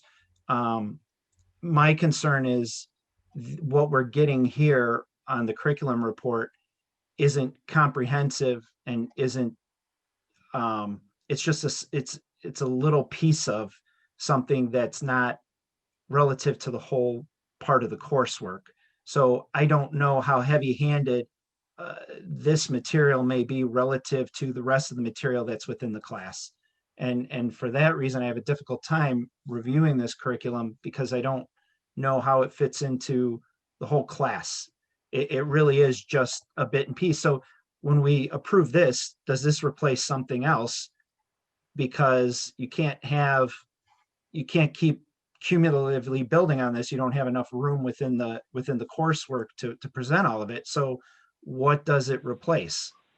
And that's the challenge I have when trying to look at this and approve this. So to Mr. Kramer's point, it would be beneficial if the report that we're approving with the introduction of curriculum, if it's just an update or if it's a replacement or if it's a supplement, those things would be good relative to what else is within the classroom. Does anyone have any questions about this curriculum committee report? If we have other issues about the development or the curriculum process, that might be a different worthwhile conversation that people could prepare to have. But here we have a motion to deal with the recommendations of this curriculum committee report. Are there any questions about this? Okay, roll call, please. Mr. Young, Aye. Mr. Rosenblum, Aye. Mr. Kramer, No. Mr. Dombrowski, Aye. Ms. Cavill, Aye. Mrs. Klimkowitz, Aye. Mr. LaFever, Aye. All right, that will bring us to our Energy Advisor Agreement for Electricity and Natural Gas Procurement. We have a suggested motion that the Board of Education authorize the superintendent or designee to execute a contract with Nania Energy Advisors for the purpose of conducting a request for proposal and an energy auction for electricity and natural gas services for the district for the period beginning July 1, 2021. Can someone please move that? So moved. Second. Discussion here. Are there any other companies that have been contacted? We have met with numerous companies over at least the last year regarding the type of service that they provide relative to energy procurement. This is the only company that runs a service like this that we were able to identify. So this is the only game in town. There's no one else that we could get this from. Not that runs a reverse auction and the RFP process similar to this. There were none that we came across. Just to make sure that everybody's talking about and hearing the same thing, can you give a general overview of the structure? Because the implication that, well, this is the only game in town, but they run an auction that has, multiple participants. So is everyone clear on the structure of this? I'm not sure. If everyone's clear, we don't need to have it, but would that be helpful for people? I would appreciate it. Yeah, so please, if you would then. Sure. So what Nania does is they will put together a request for proposal where we will have a formal request for the services for both our electricity and natural gas. They will then be the consultant that will work with us to evaluate the RFP responses, make sure that we are looking at an apples to apples comparison. And They will be seeking the rates for both of the electricity and natural gas services. At that time, we will come back to the board with the results of that RFP through the competitive process, and will provide a summary and a recommendation as far as the price that we would be looking to secure those services. It would be a maximum price. What Nadia has found through their type of procurement is that a lot of times when they have the RFP results come in, companies would come back and say, tighten our belts a little bit more and be more competitive. And so they have found that the reverse auction, it's something that's publicly available to view, results in even more favorable rates from what they were provided in the RFP process. And from that point, we would be looking to make a recommendation for the July 1. Thank you. All right, if there are no other questions, roll call, please. Mr. Kramer, Aye. Mr. Rosenblum, Aye. Mr. Young, Aye. Mrs. Klimkowitz, Aye. Mr. Dombrowski, Aye. Ms. Cavill, Aye. Mr. LaFever, Aye. Next, we have Education Framework Service. We have a suggested motion that the Board of Education approve the subscription to the Education Framework Service at a cost of $24,776.50 per year with a 3-year agreement. Can someone please move that? So moved. Second. Discussion? Same question. Are these the only people that provide this service? The only company? This is the sole provider of this service that we have identified. The technology department has consulted with a number of professional agencies, all of whom have recommended this provider for this purpose. Has anyone done a cost estimate of what would be fair and correct? How do we come up with 24/7? I can't say that there's been a analysis of task, if that's what your question is. Well, I mean, there's a specific amount, $24,776.50 per year. Did Education Framework provide that number? Was it discussed and then a kind of an agreement with that number? What generated that specific number? That's a discounted rate from their standard cost for an annual agreement. By going with a 3-year term, we're able to bring that down to this level. So you haven't negotiated a price? The term negotiation, I think, is too precise. We discussed with them the opportunity to have a lower per cost amount. And with a 3-year agreement, we were able to arrive at a lower cost per year. Is that a normal? Do they have a 3-year rate? Did they just say we got a 3-year rate, or did you talk with them and they say, tell you what, we'll give you a break if you sign to us for 3 years? The latter description is accurate. Okay. What's a 1-year rate? Approximately $26,000. Thank you. So we're hiring this agency because of a law that was signed in August of 2019. Is there any grants or funding matches from the state to meet this requirement, or is this a cost that's entirely on the district? I don't believe this cost would qualify for any of the reimbursement that, Lauren, you may speak more directly to this, but I don't think this qualifies under the federal reimbursement. That's my understanding as well. Yeah. So additionally, we're looking at our suppliers that are providing us this software. Is there any requirement or burden for the suppliers to meet the state law in order to continue for us to purchase that?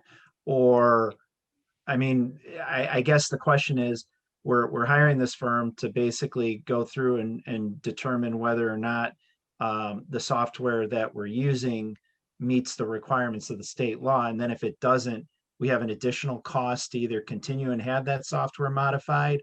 So this is really just a fact-finding mission at first, and then we may have extra steps before July in order to get our tools up to snuff with the requirement for July, correct? If there are software pieces that are identified as being out of compliance, we would need to make a decision about maintaining the association with those pieces with an understanding that the vendor is working to become compliant before we would implement them with a new school year, or identify an alternative software piece that satisfies our need that is also compliant. So I guess my perspective on this is, if it's a state law and a requirement, we wouldn't engage in a contract with a vendor that would be out of compliance. So the effort for this contract would be redundant because all of our vendors would be mandated to meet this requirement. I think it would be expected that a vendor would be compliant with specifications, but I don't think that's a guarantee, especially if they're in national operation. State by state, there may be variances from what they are held to. So why doesn't our department just ask them, are you in compliance with this law? And if they say no, then it's basically, why do we need a third-party verification if we can just ask the vendor directly? Yeah, the desire for the software and this service is to add efficiency to the process.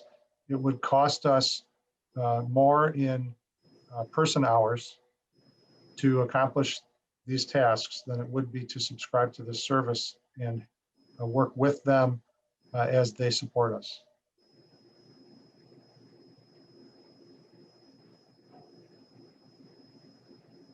Thank you for that answer. Other than cost, what value is added by a 3-year contract rather than a 1-year contract, which may be renewed for an additional 2 or 3 years? It's a $2,000 difference. The 3-year agreement is solely pursued because of the reduced cost. $2,000 with no flexibility to what happens if we say we don't really like what you're doing? Are we still on the hook for 3 years? It would be a binding 3-year agreement. Okay, thank you. I have a hard time understanding what this firm would be doing after July 1st, 2021, because once they've determined whether the software is in compliance or not, I would imagine that we're done with them. And we would just be paying them for year 2 and 3 after we met the deadline of the state law.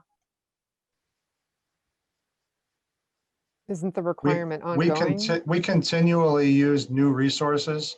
Okay. That would be part of the inventory that they help us manage.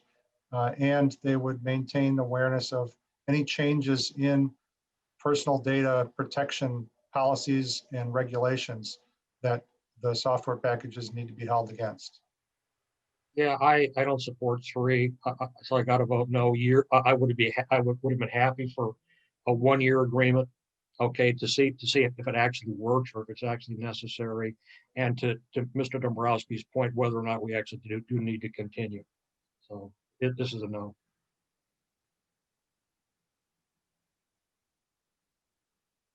All right, if there are no other questions, roll call, please. Mr. Dombrowski? I'm sorry, I'm also, other than cost, why a 3? Why not, to Mr. Dombrowski, Mr. Kramer's point, enter a 1-year agreement? If we get into compliance and everything is going great and we find a reason to renew, then we can look at maybe a 2-year agreement at that point to get it to a 3-year point. Is it possible to discuss, instead of making it a 3-year agreement, making it a 1-year agreement? Would they be open to that? They do offer a price point for 1 year. If this particular motion does not go through, then a different motion and a different proposal would have to come forward at a different board meeting. Mr. Rosenblum, can you offer an amendment to the motion? A 1 year, the amendment would be a 1 year versus 3 year. We Yeah, can't give you an exact number for a 1 year agreement because we would have to go back to the table with them. So for right now, we would have to not agree to this motion. And then you would come back to us. Is next month okay to come back to us at the next board meeting with a new proposal for a 1 year agreement? I believe, Mark, do you know of anything that is a issue behind that? I can't think of anything that would prevent us from doing that.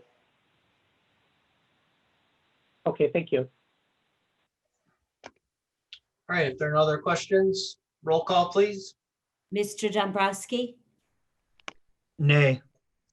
Ms. Cavill, Aye. Mr. Rosenblum, No. Mrs. Klimkowitz, No. Mr. Young, Aye. Mr. Kramer, No, Mr. Lefevre, Aye. All right, that motion fails 4-3. Next item of business is potential topics for future discussion. If no one has anything here, we move on to committee reports.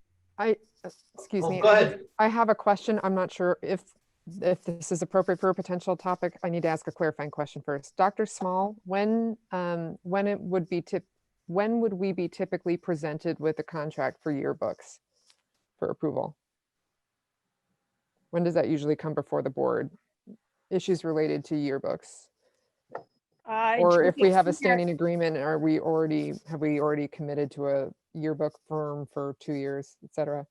So you're talking about our yearbook vendor. Mm-hmm.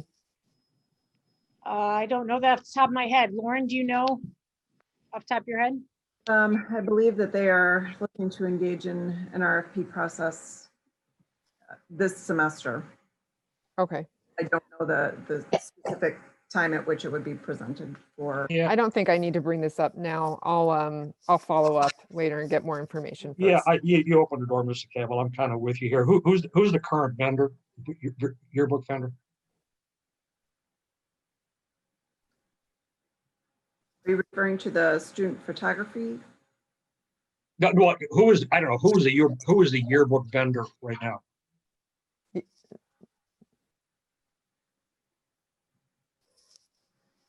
I'm just using the same term that Mrs. Cavill did. Yearbook vendor. Is that the photography firm VIP? They are our student photography vendor, and that is what I was referring to as far as RFP process. I can answer. I think is it correct that Life Touch is our vendor? No, the current vendor is Justin. Justin. Okay. We have yearbook vendors. We have photographers. We also have graduation vendors that we connect with for our caps and gowns, our announcements, those types of things. Yeah. So I will follow up. I need more information before I can even bring a clarified topic for discussion. Thank you.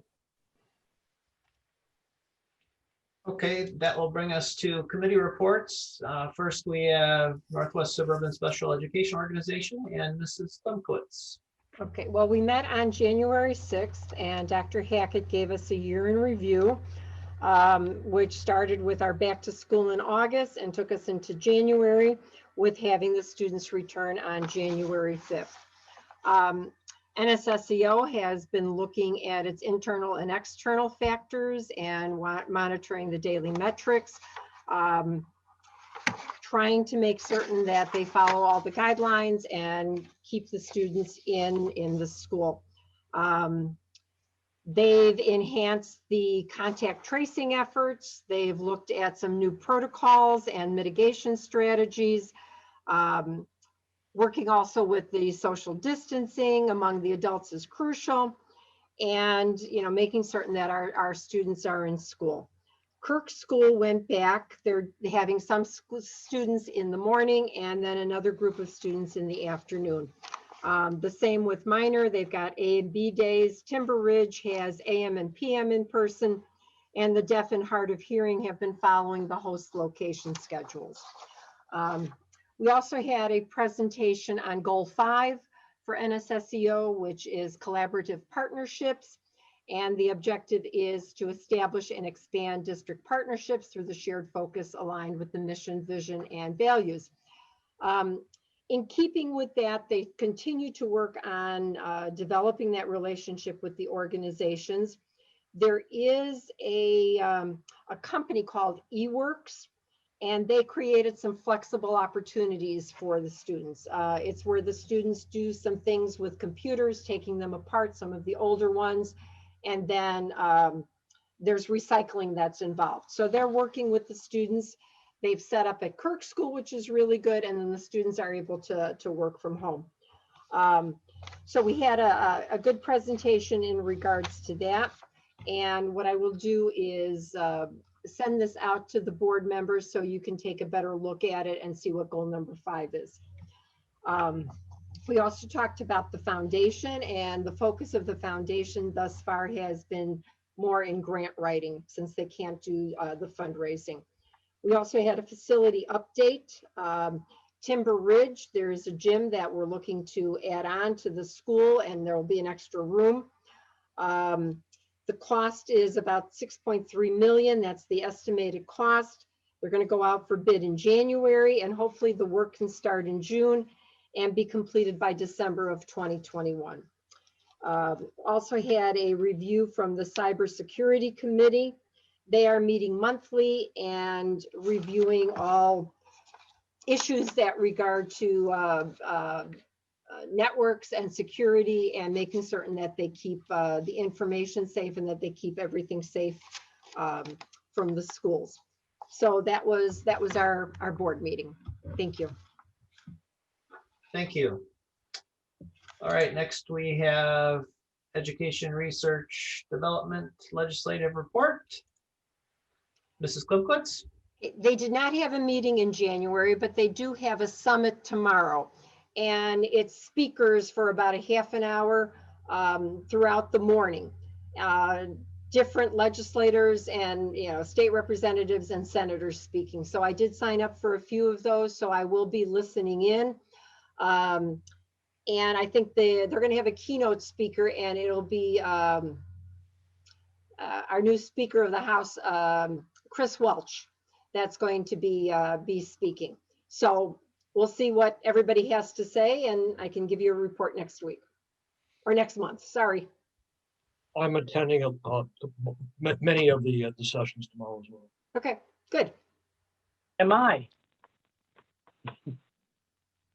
We're all going to report next month. That'll be perfect. All right, thank you. Next we have announcements. If there are no questions here, I think we are ready for a motion to enter closed session again. We have a suggested motion that the board will enter closed session to discuss minutes of meetings lawfully closed under the Open Meetings Act, appointment, employment, compensation, discipline, performance, or dismissal of specific employees, collective negotiating matters between the public body and its employees or their representatives, probable or imminent litigation against, affecting, or on behalf of the public body, and a matter pertaining to an individual student. Can someone please move that? So moved. So moved. Roll call, please. Ms. Cavill, Aye. Mr. Creamer, Aye. Mr. Dombrowski, Aye. Mrs. Klimkowitz, Aye. Mr. Rosenblum, Aye. Mr. Young, Aye. Mr. Lefevre, Aye.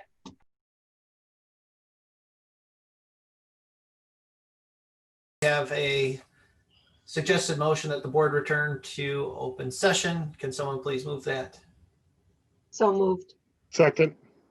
Roll call, please. Ms. Cavill, Aye. Mr. Creamer, Aye. Mr. Dombrowski, Aye. Mrs. Klimkowitz, Aye. Mr. Rosenblum, Aye. Mr. Young, Aye. Mr. LaFever, Aye. We have a suggested motion that the closed session minutes of June 18, 2020, July 16, 2020, October 15, 2020, October 26, 2020, and November 12, 2020 no longer require confidential treatment and are to be approved and placed on file. Can someone please move that? So moved. Second. Roll call, please. Discussion? Yeah, sure. Discussion. Okay, the minutes are put someplace. What happens to the tapes? What, I'm sorry, I missed that. What happens to the what? What happens to the tapes of closed session? Oh, The- the tapes are locked up and then they are destroyed as indicated in the school code for that. When can they be destroyed? I would have to look up when that is. Yeah, could you let me know that, please? Yep. Or let us know. Thank you. Roll call, please. Mrs. Klimkowitz, Aye. Mr. Creamer, Aye. Mr. Young, Aye. Ms. Cavill, Aye. Mr. Rosenblum, Aye. Mr. Dombrowski, Aye. Mr. LaFever, Aye. We have a suggested motion that the Board of Education accepts the retirement requests of Christopher Evert effective May 2025 according to the master contract of the District 211 Teachers Union, Jean Holman effective June 2021 according to the master contract of the District 211 United Support Staff, and Susan Wolanski effective June 2025 according to the master contract of the District 211 United Support Staff. Can someone please move that? So moved. Second. Roll call, please. Mr. Dombrowski, Aye. Mr. Creamer, Aye. Mr. Rosenblum, Ms. Cavill, Aye. Mr. Young, Aye. Mrs. Klimkowitz, Aye. Mr. LaFever, Aye.